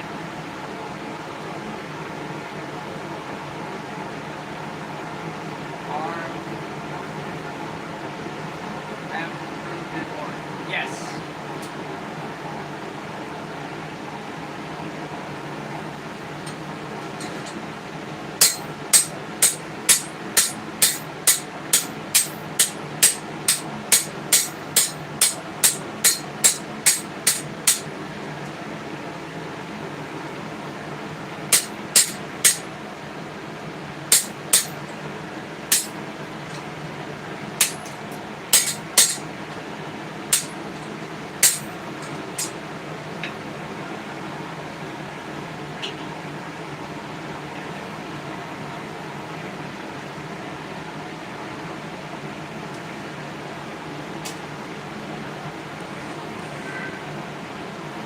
Robbie, oh, how's it going? Making a bone that's gonna go inside of this tentacle mace that I'm working on. This tentacle is going to be wrapped around this little bone.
Yeah, it definitely is a lot of fun, man. It's hot, it's tough work, good exercise, but it's fun.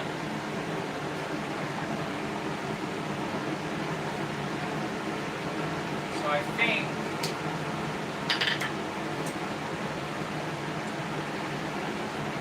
we're gonna do this side.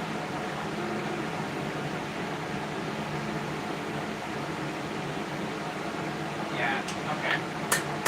So next heat, we'll go ahead and flatten that bit. And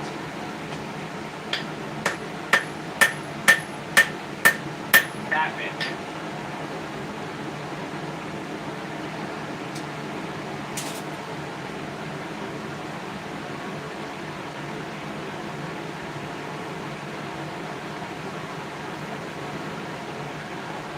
Oh yeah, and once you start making stuff, you can't stop.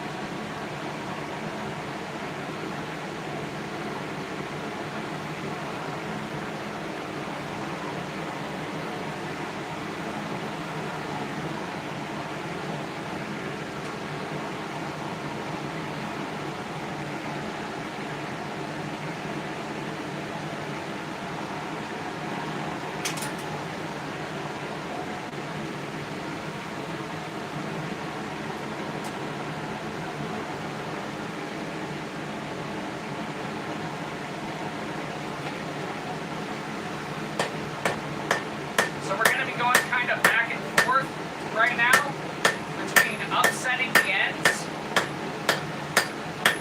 and flattening the ends.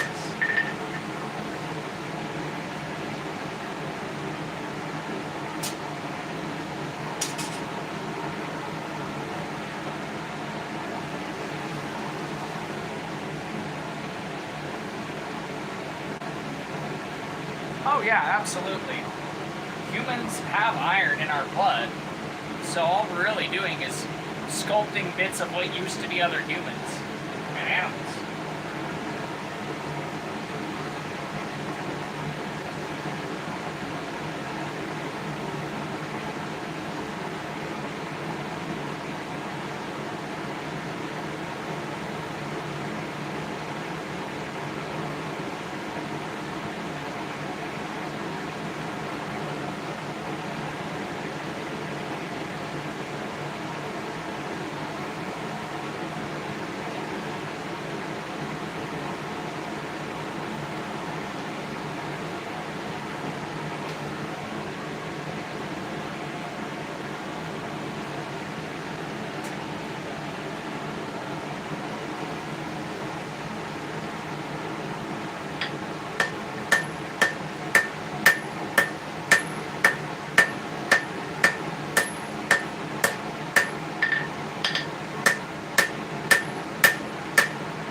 Roberto.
I am making a tentacle mace that's going to be holding a bone.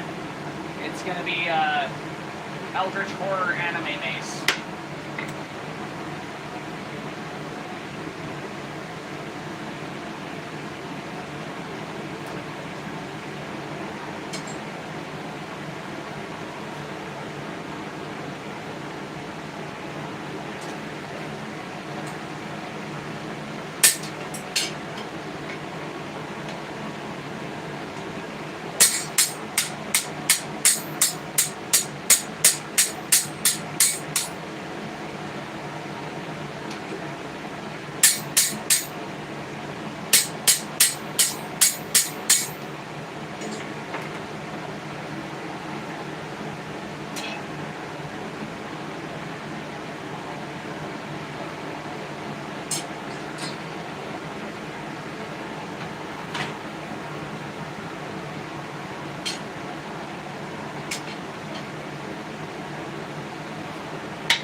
So now we're going to let this cool down for a little while just so it gets cool enough to cut with the angle grinder.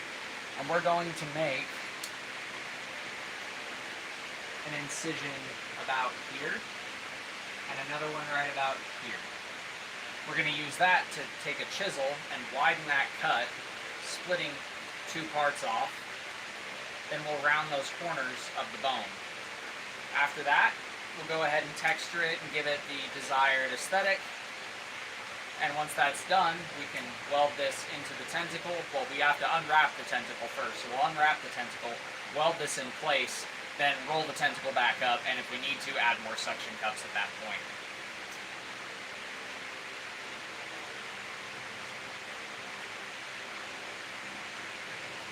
So we just gotta let that cool down for just a couple minutes.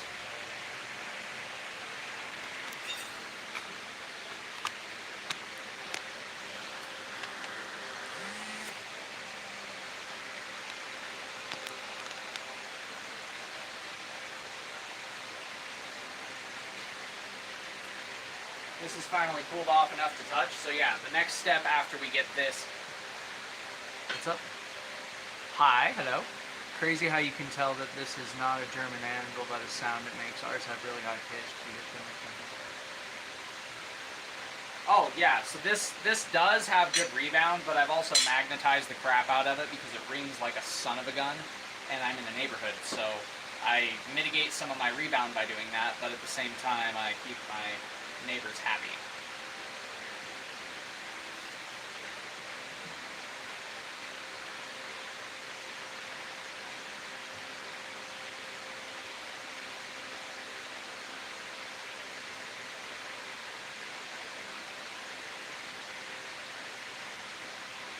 Yeah, we'll get this cut. We'll get the bone sections made on it. We will get this opened back up, and then we will wrap it around there after we weld it in place.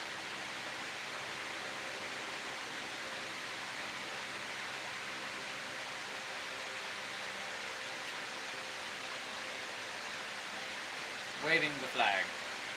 Good for you.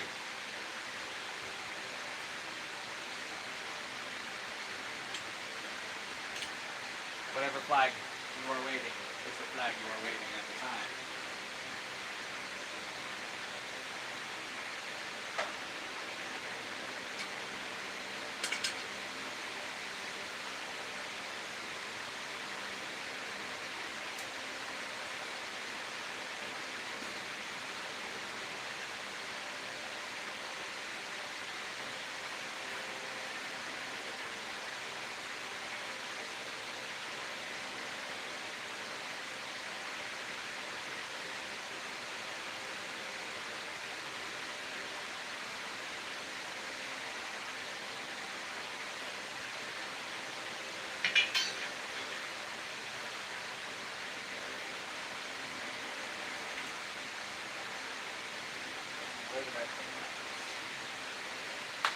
Just like me always losing my stuff. Had it a minute ago. Give me just a moment. I don't understand what you're saying, good sir. I don't speak that language.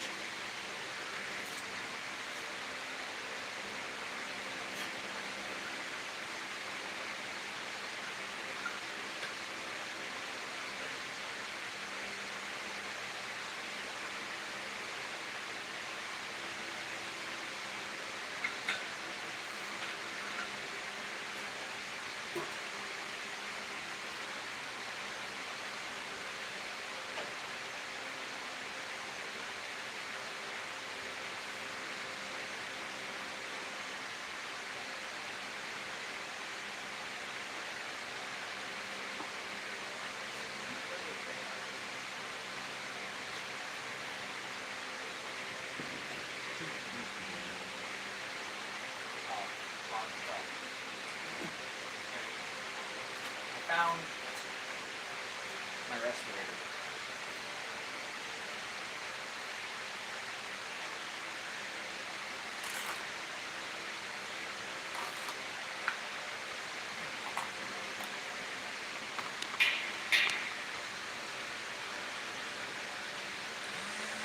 English, yes. I speak English. I'm not English, I'm American, but I speak English.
That's a nice anvil.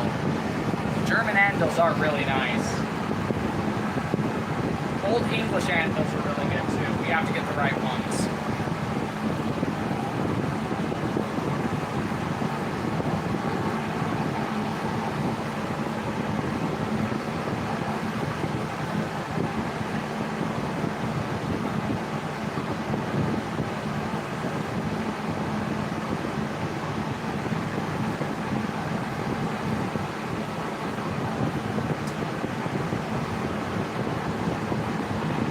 Yeah, that's actually a really good price.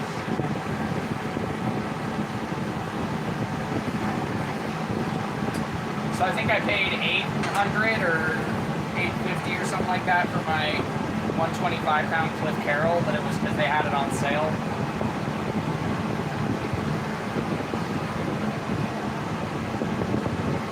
If I had $1,000 to just throw at something, I would probably be trying to get myself some type of press that's hydraulic ran,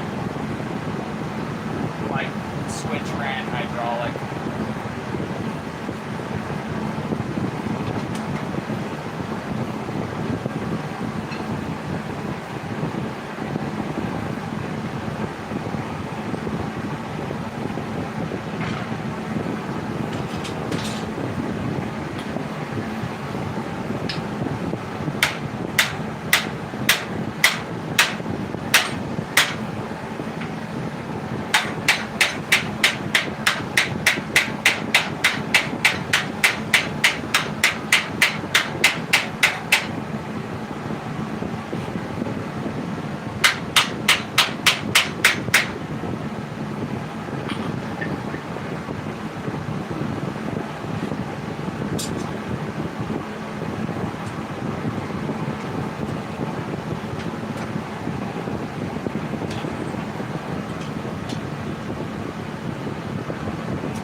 Tentacle mace. Yep. I currently have.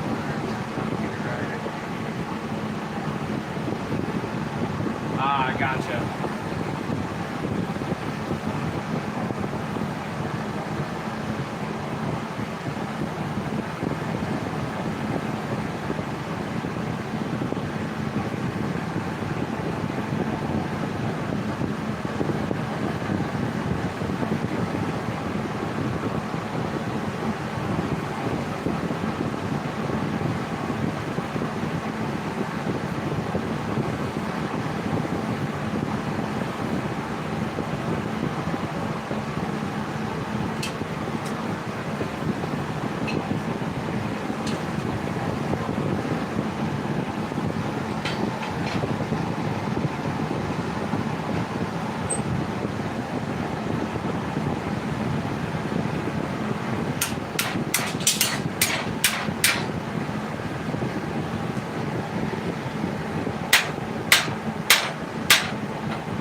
we're taking it from sharp angles and sharp corners to smooth angles and smooth corners, and we're going to start rounding up these a little bit more as we go.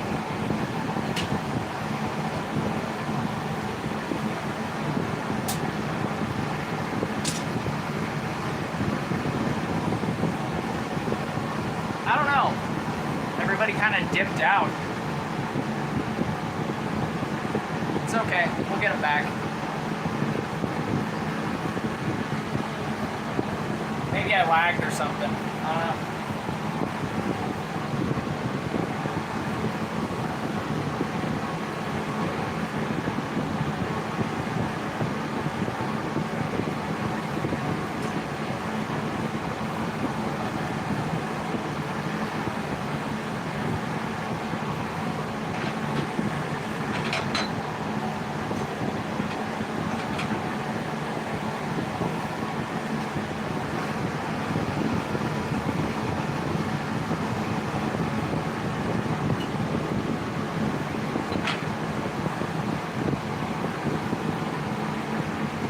How's it going, Brazil?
Starting to get a little more bone-like.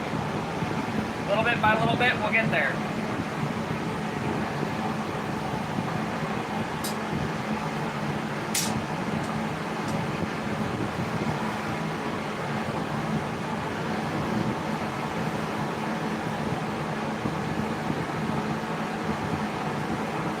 Why you flipping me the bird, bro?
Nice. How's it going, man? What are you making?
Forgot to grab that.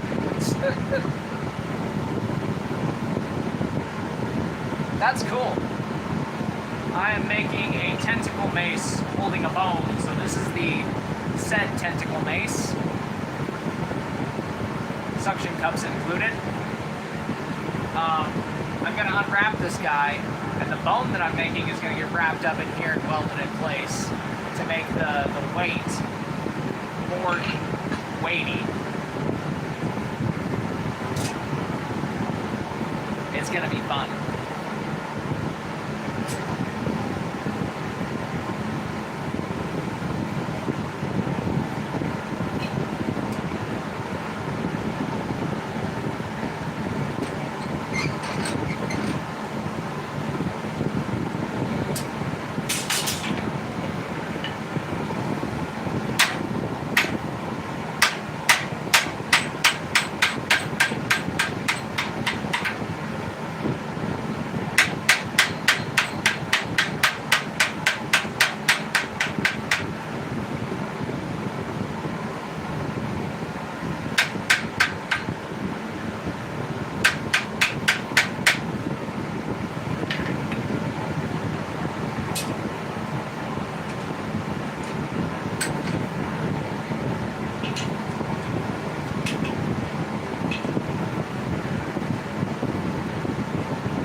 Thank you.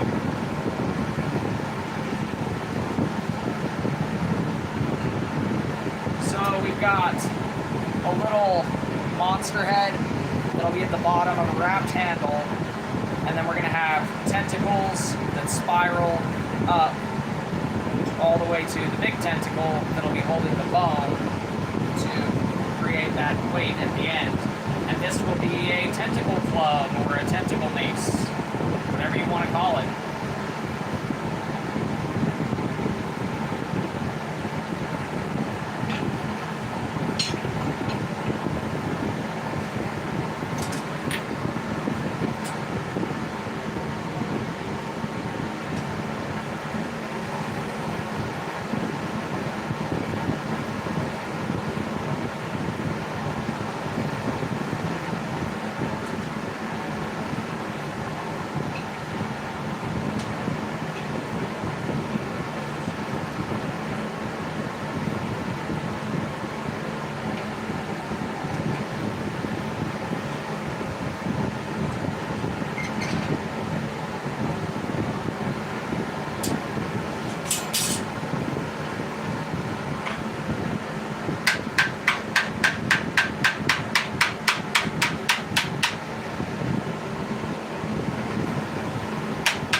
unscroll it now that we have our tentacles on there. And once it's done unscrolling it, I'm going to weld down here at the very tip the bone and then wrap it back up tighter so it looks like it's holding on to it really tight.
It's actually, so the bone's going to be made out of railroad spike and the mace itself is rebar, but you can harden it up just fine if you know what you're doing, if you test it properly, and that is something I've done extensively to every piece of rebar that I make stuff out of, is I test basically what's in the piece on both ends so I get a decent idea of what I've got going on, and I spark test it all the way through every couple inches to make sure I've got what I need where I need it. Then I'll cut it based off of where my soft steel and my hard steel is. So if I have a sword, I'll have tang and blade, or so on and so forth. That's if I'm making it out of rebar.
Thank you. It's quite a bit of work to make one that looks decent, and this is my first time making a bone, so I don't want it to look like crap. I want it to be pretty easy to tell, oh, that's like a bone or something.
chat. Yep. Yeah, that's very true. It gives you time to actually be able to respond to people's comments in between heats, and then you have periods of entertainment in between. That you make a solid point.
What are y'all doing this for Labor Day?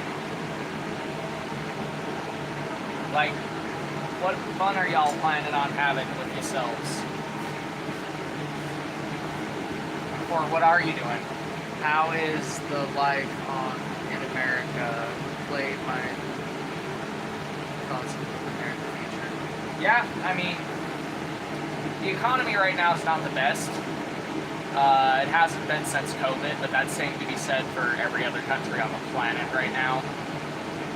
With all the illegal immigration that's been happening, there's been a lot of, criminal cartels and things like that that have been getting really pissed off because Trump declared them a terrorist organization and all kinds of other factors. So there's quite a bit of hostility going on, and it's pretty divided here at the moment. It feels like, to be honest with you.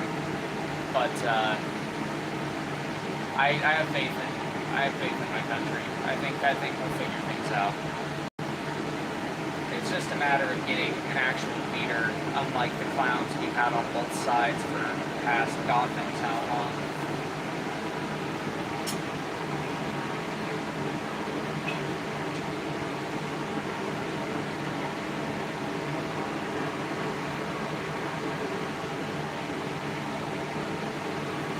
But again, that's just one man's opinion. Take it for what you will.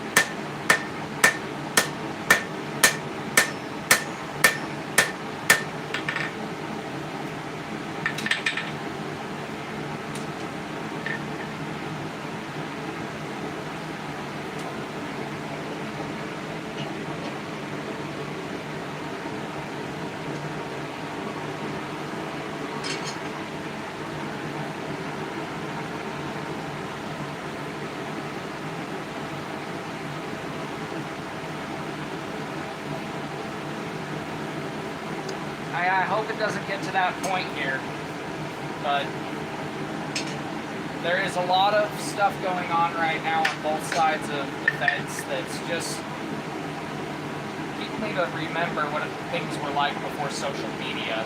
got everybody up in arms and inflamed.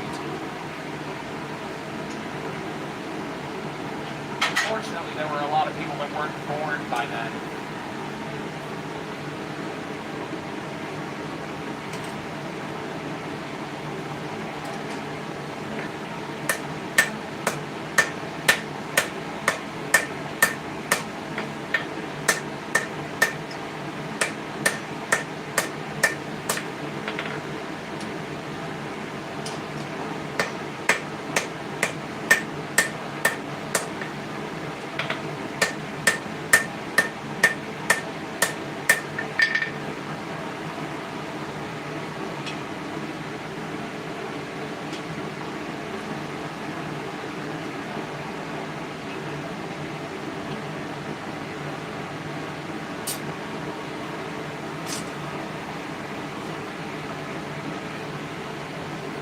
Hello, Jose. Jose Cuervo. The Cuervo Cosmotinian. Whatever the fuck that is.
Who wants to forbid who completely? I'm not quite sure.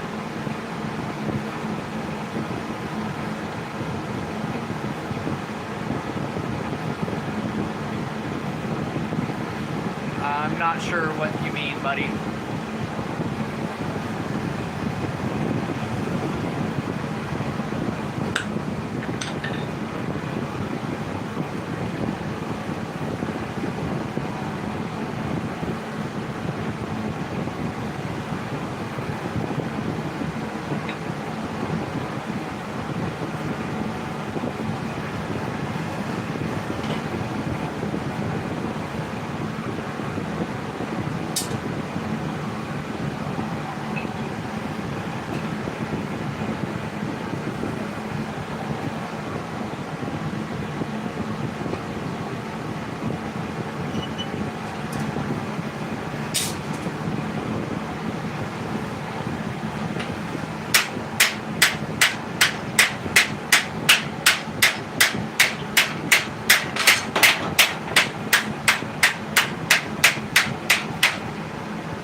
basically the party which Elon Musk Trump supports. I honestly don't like any politician. I didn't like Biden. I don't like Trump. I don't like anybody that's a politician. In my opinion, they have overstepped their rights and their bounds in my country, as according to my Constitution. So I don't give a shit what any of them say or do. I just live my life, man. I don't get caught up on party lines and all that shit. You only live once, you know? Like, if you spend your whole life obsessing over what somebody else is doing, you'll never live your own life.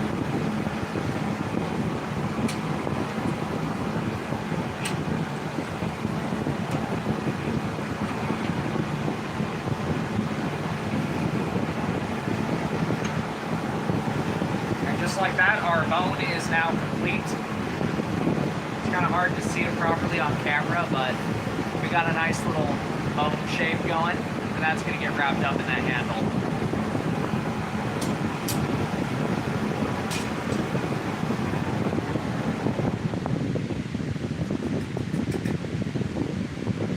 Yeah, I mean, to each their own. You do what you want. You like who you like. You don't like who you don't like, man. That's up to you. Don't let whatever I say have any bearing on that. That's your call, man.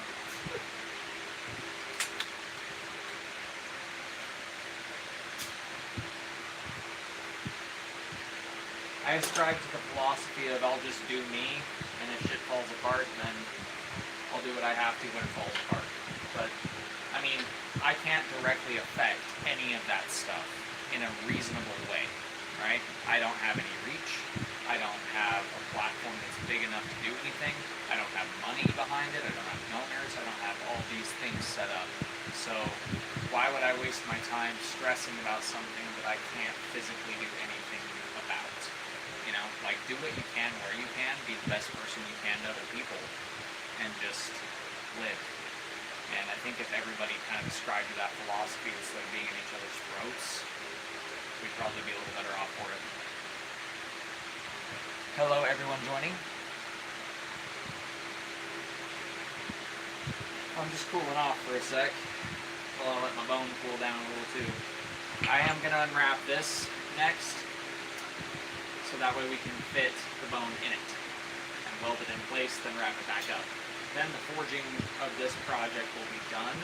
I'll probably be done for the day myself. After that, I might hit it with the wire brush on a drill first, just to get a better look at it, kind of knock off some of the stuff that I don't want to be looking at. But so far, so good. I'm pretty sure I'm going to have to just oil quench this when I'm done. The bone's going to harden up significantly in the oil quench because it's a high carbon steel railroad spike, so it'll harden. People will tell you that railroad spikes don't harden, they just haven't done it right. This rebar will also harden, but not like get super fragile. If I do an oil quench, if I do the water quench, it gets super fragile. So we're going with an oil quench for this stuff. So this will be kind of springy, and this will act almost like a spring shock absorber as it's hitting stuff. That way you feel it less in the handle, and it looks cool, because it's going to be a tentacle clutching a bone. I mean, that's cool, right?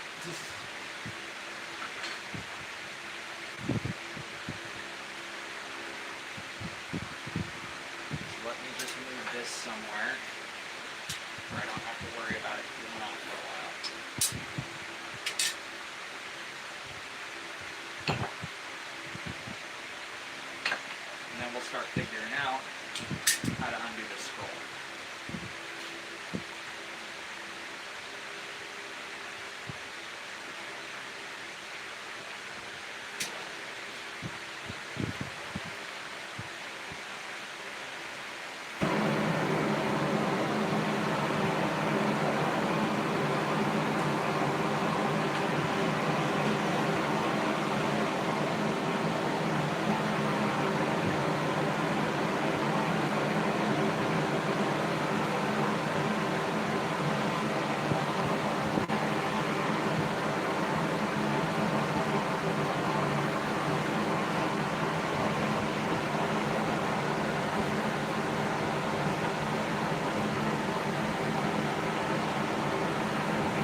the battle plan is going to be open the scroll up, take it over to the welder, weld the bone onto it, scroll it back up, and then get it all prettied up and finished enough to where I can wire brush it and be done with it for at least today. Probably come back and do some finish work and clean the handle up and clean off all the oil later. But yeah.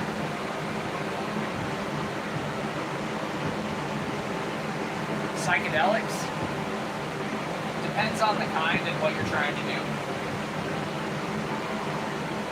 I know they have a lot of really good medicinal effects for people with like PTSD and stuff like that. There's a lot of research going into that in Mexico and in a couple of other South American countries with great success, where basically they're giving them a type of DMT and coaching them with therapy through the stuff that traumatized them. And some guys are recovering from TBI issues with that, like stuff that's physiologically damaged is getting recovered. So there's definitely something going on there.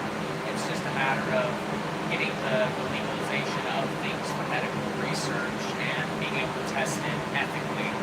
I think that's what's kind of holding that back.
I'm not sure what you're saying, Brent.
Thank you.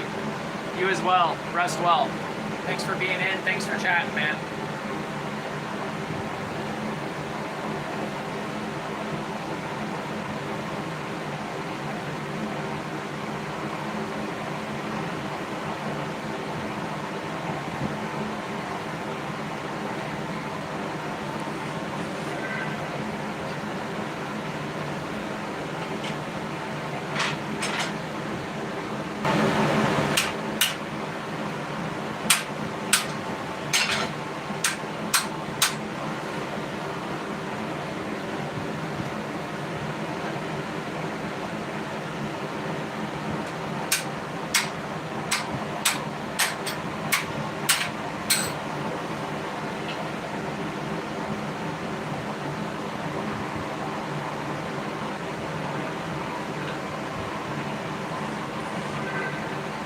Oh, heading out.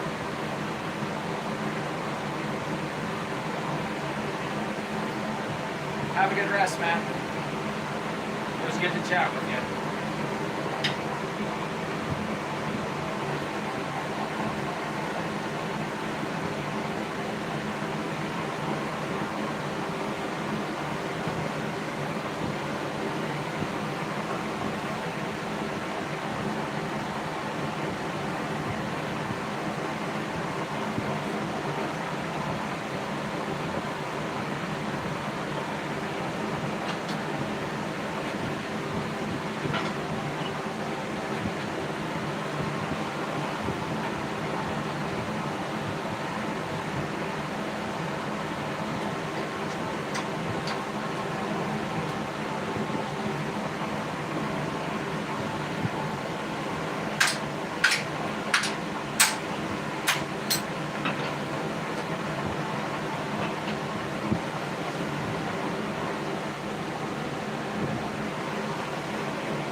Only if I don't do it hot enough.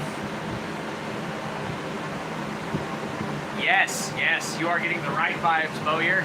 It's good to see you, man. I haven't heard from you in a while. It's awesome when you stop by. I love it when big channels come in. So, we're making a Kraken Tentacle anime-style mace. Got a little bone here that I made. We're gonna wrap that up in the tentacle.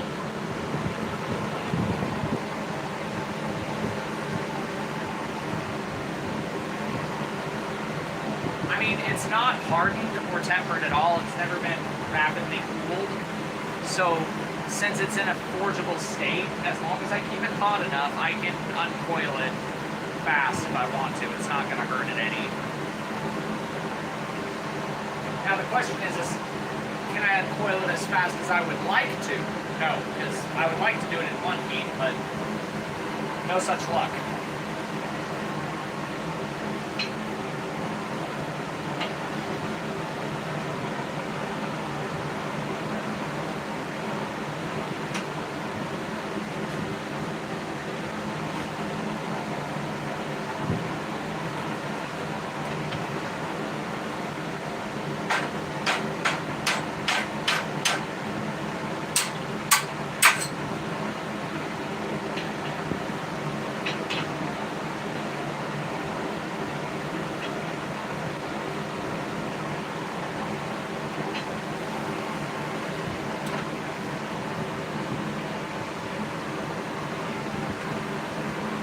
Yeah, it's been a couple days in the making.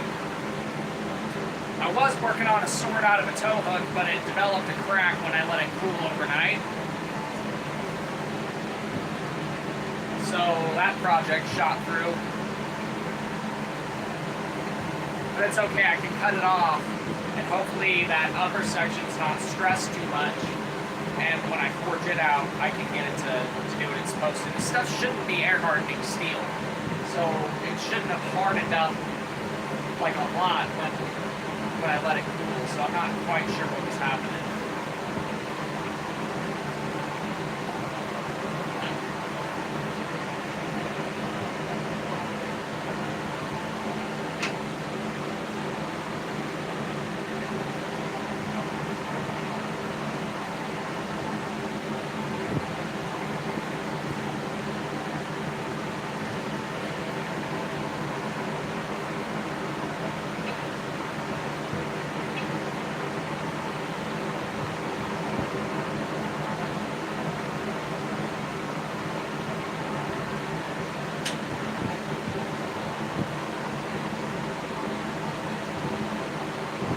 Yeah, that's very true. Some of them can be absolutely nuts.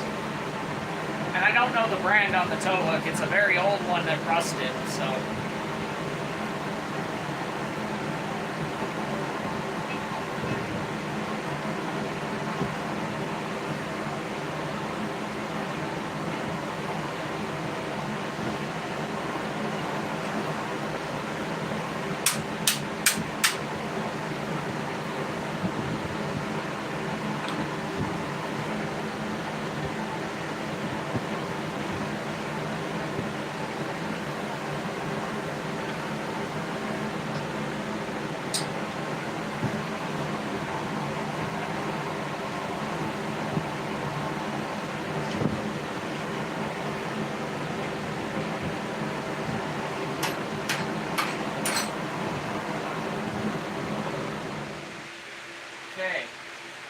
Let this cool down for just a second while we get everything ready to weld up together the bone and the tentacle.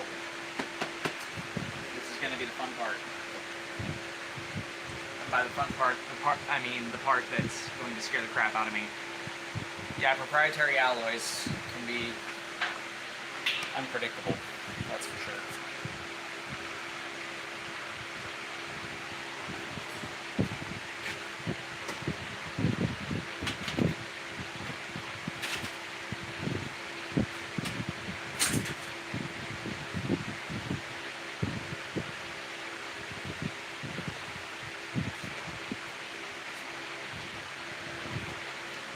One sec, I'm going to face you guys over here towards this real quick, just so that way I can walk past back and forth.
This is gonna be a little tricky.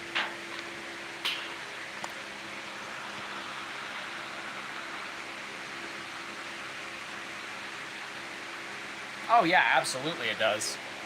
I don't know why guys don't like junkyard forging. I think it's just because they're scared of screwing up their heat treat on something that they worked on. But they don't realize, like, every bit of practice helps. Like, every bit of practice makes a huge, huge difference in the long run.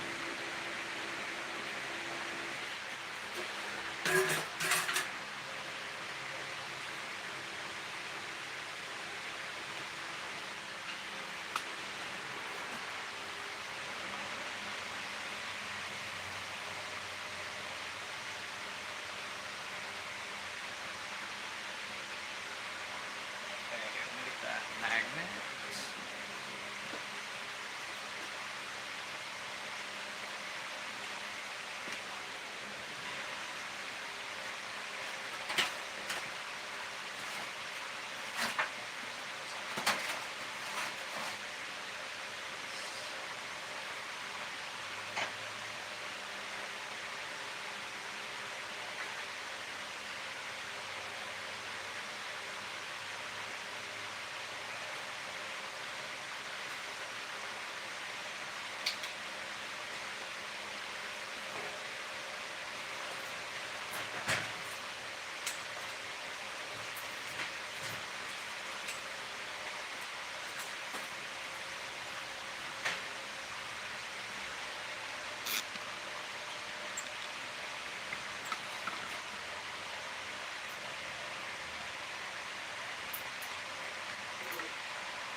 Alrighty. With our bone now successfully welded to our tentacle, we can now start the process of rewrapping the tentacle around it.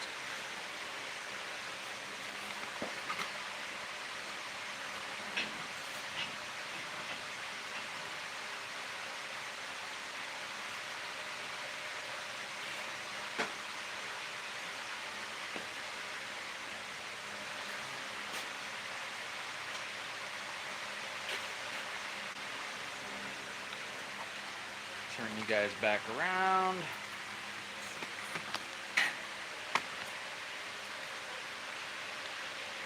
Turn my fan back towards me.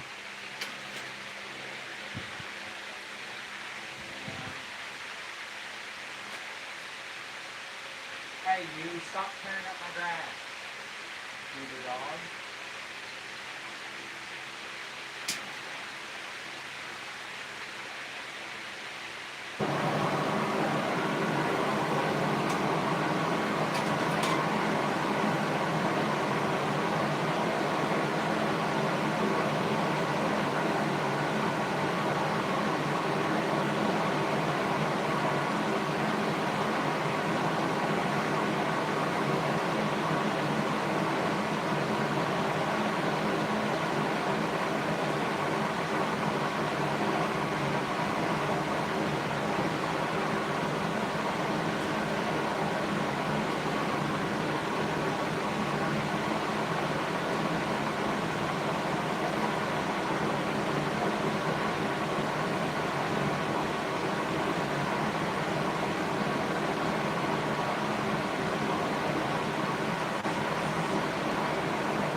Oh yeah, it's gonna look really cool.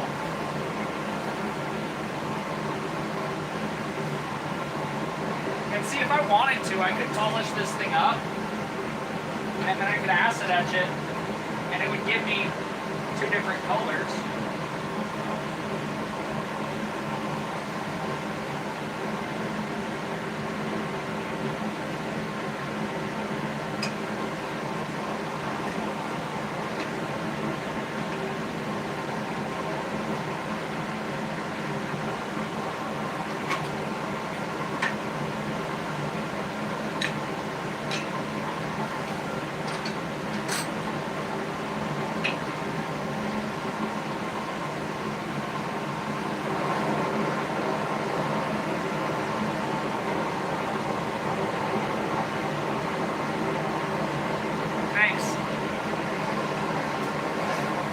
Yeah, the welding, I mean, I'm not the best welder in the world, but I took welding in high school before I started blacksmithing as a grown man, so I mean, I remember enough.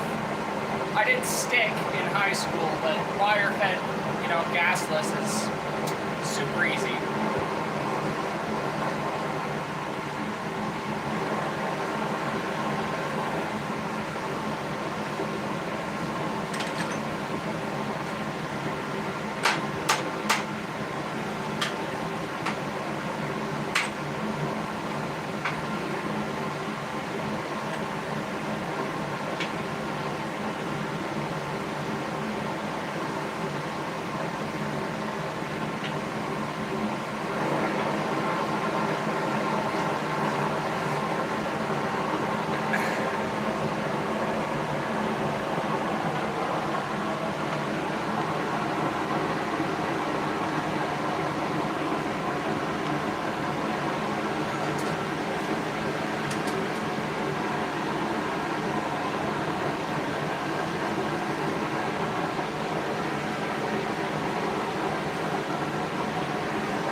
Oh yeah, because this is going to be like a mace, man.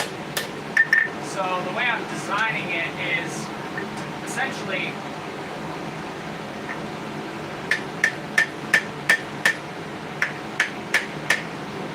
this bone and the tentacle itself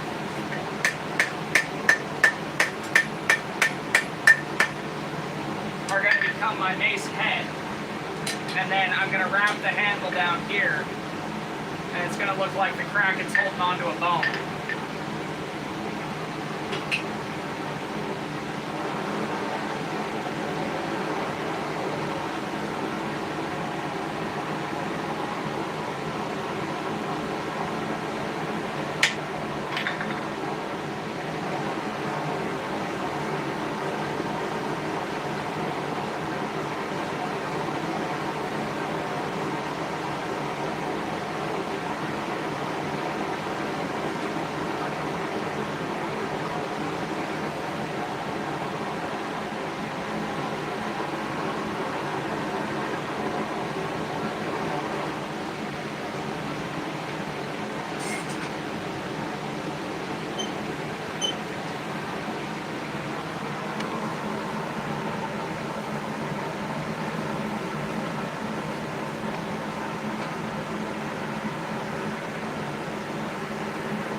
That's exactly kind of what I was going for, man. You kind of got where part of the inspiration came from. So I'm basing it kind of off a root ball club, but it's going to be a tentacle metal version of essentially a root ball club.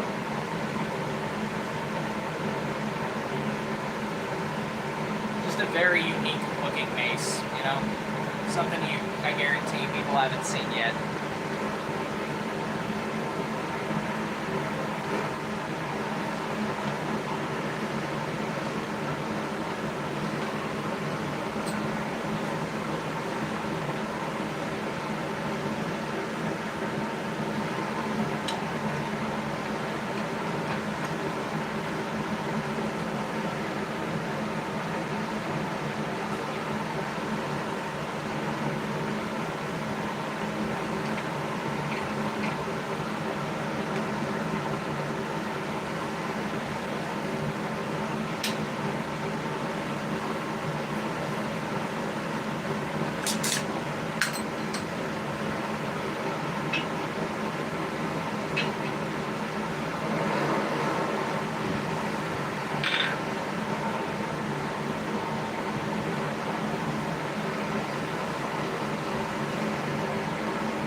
hot this time.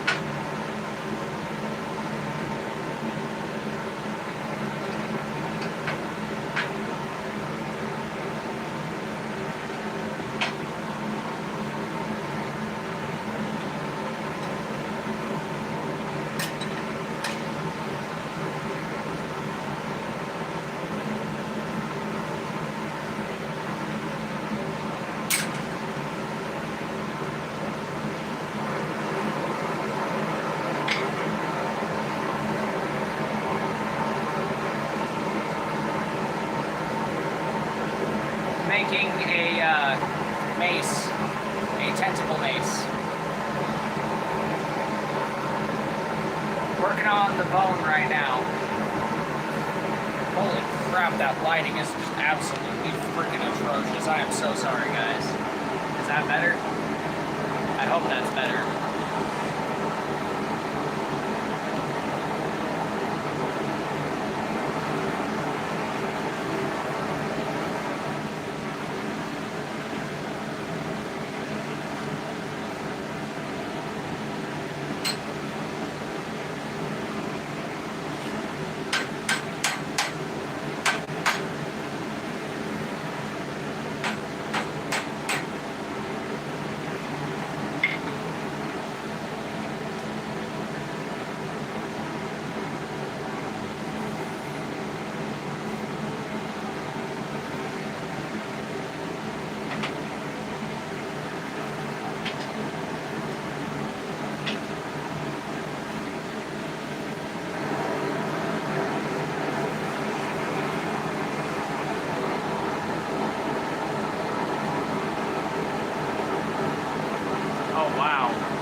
let it get really, really hot again this time.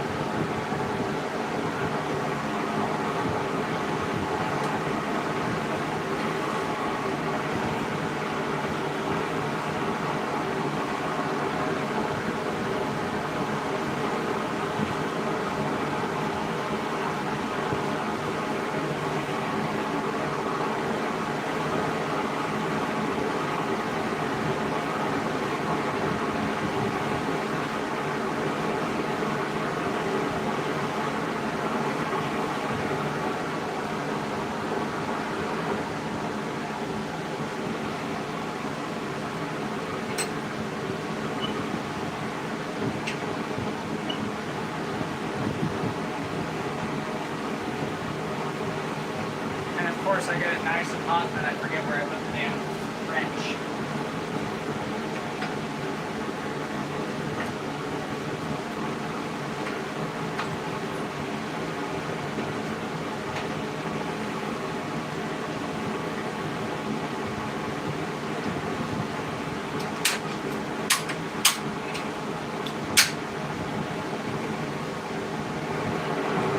Try this again.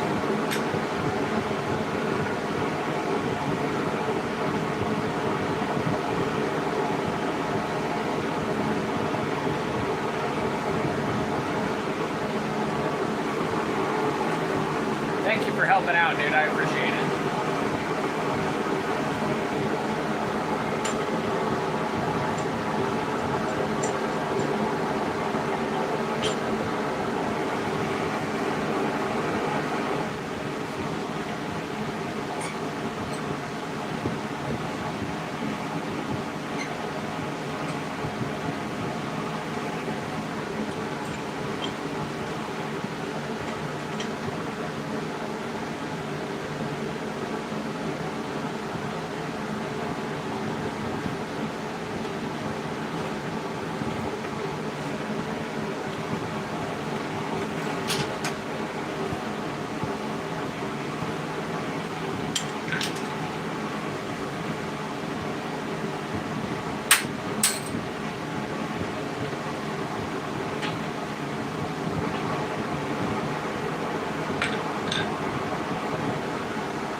Two more good twists, and then we'll be ready to quench the head in oil.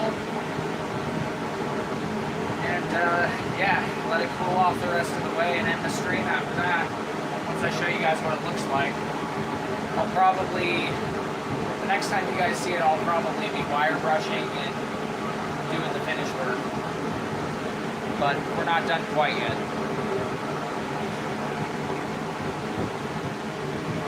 Still got a little more twisting that needs to take place.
how you doing, Panzer? So, if you missed the announcement, Mr. Panzer, basically we're going to be doing a lot more live streaming and a lot less scheduled videos because the live streams tend to go better. I am going to still do scheduled videos, but I'm going to kind of change up how I do them. They're going to be edited versions of the streams for people with short attention spans.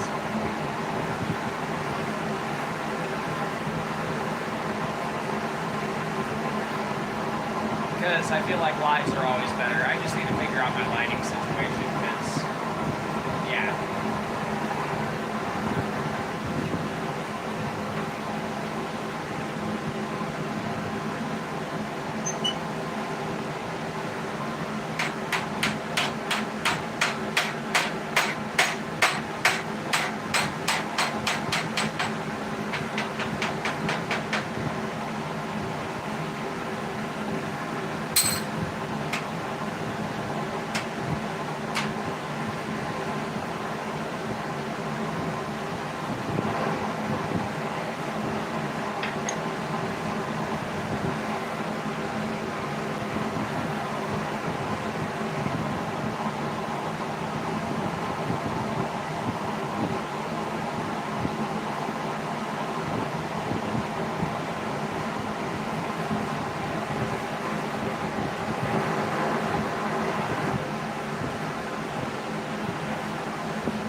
Hopefully that's better for you guys.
Yes, indeed. Especially with all the suckers that we put on there.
it says you're from Peru.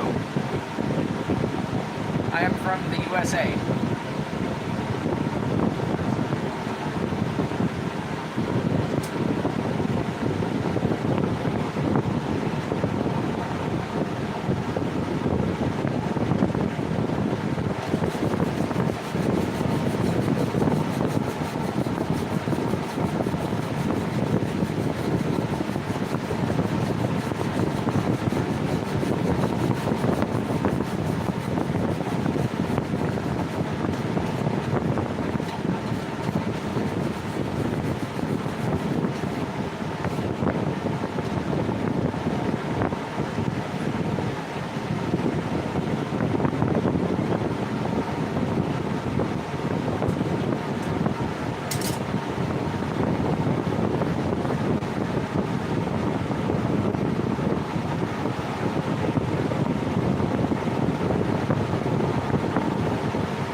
But all you need really is propane, a jet burner, a fuel that can handle, a hose that can handle the pressure that seals properly, and then a body with some like coal or refractory cement in it, with an open end so it can vent the heat.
Yes, I did.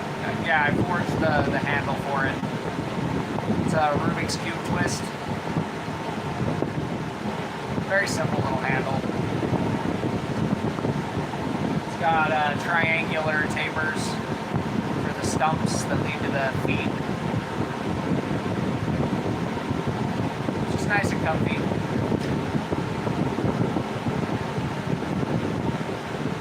Yeah, if you look up how to make a propane forge, you'll find 1,000+ videos.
approaching non-magnetic.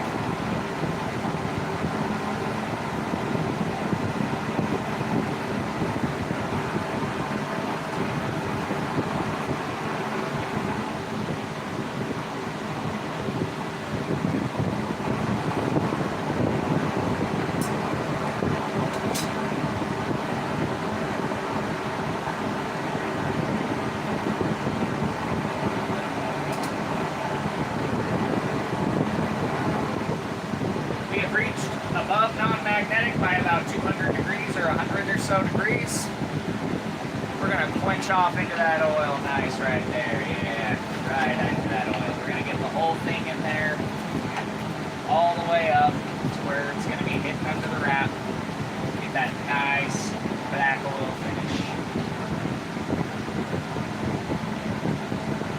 And we are going to also flip it around real quick. Get that other side real quick. Just to get that oil finish.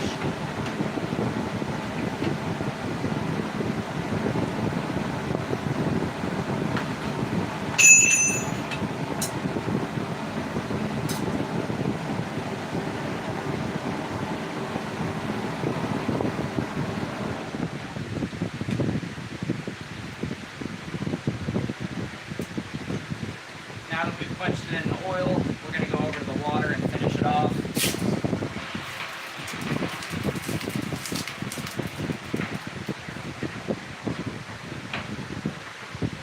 This is not ideal. My water bucket is not very full at the moment.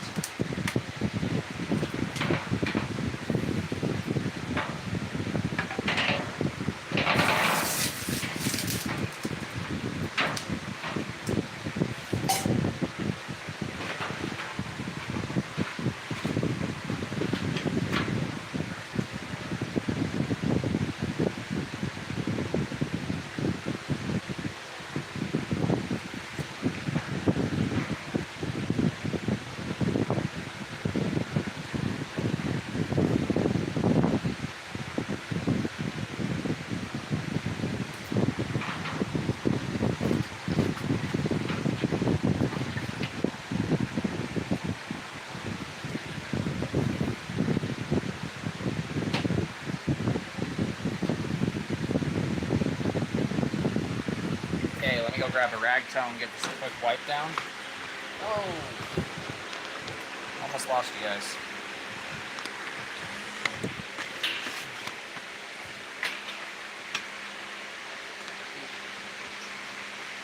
This camera stand is not the greatest at the moment.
So here we are before wire brushing it after hardening it. And we have a tentacle mace. So it's got the sucker cups all along the outside.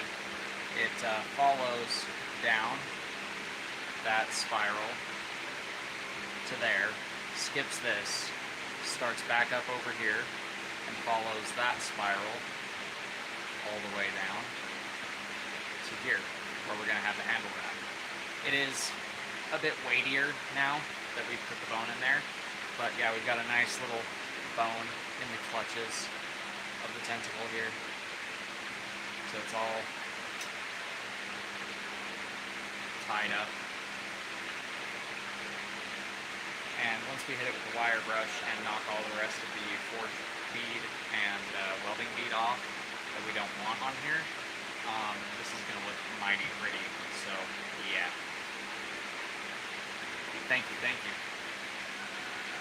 But, I think that's as far as I'm going to take this for today. I need to go shower and eat, but I hope you guys enjoyed. Let me know in the comments what y'all think of this crazy thing. It has reverse twists, so if you spin it, it looks like it's spinning and shrinking or expanding infinitely, so it's either growing or shrinking, depending on what you do. So the tentacles, if you spin it, like if you set it on the top and spin it, it's pretty crazy.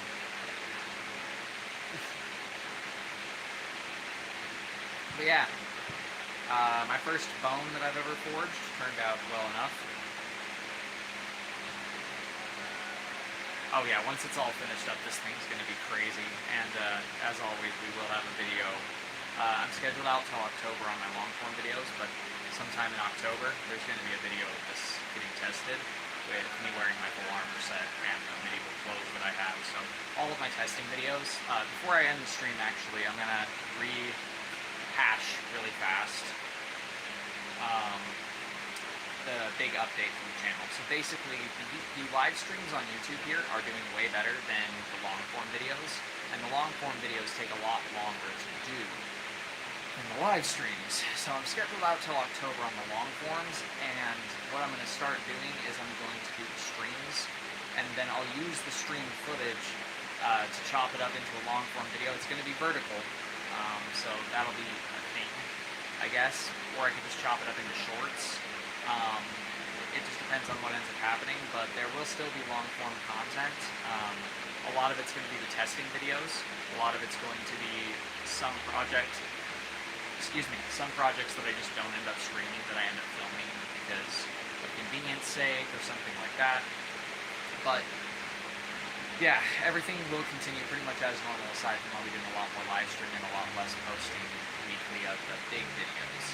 So you guys will actually be able to interact with me while I'm making these, which will be more fun for me and probably more fun for you guys, and kind of get people to hopefully come back and see all the weird stuff inside my head come to life. But yeah, that does it for today's video or stream or whatever the hell we're doing today. You guys have a good one. God bless. Stay sharp out there.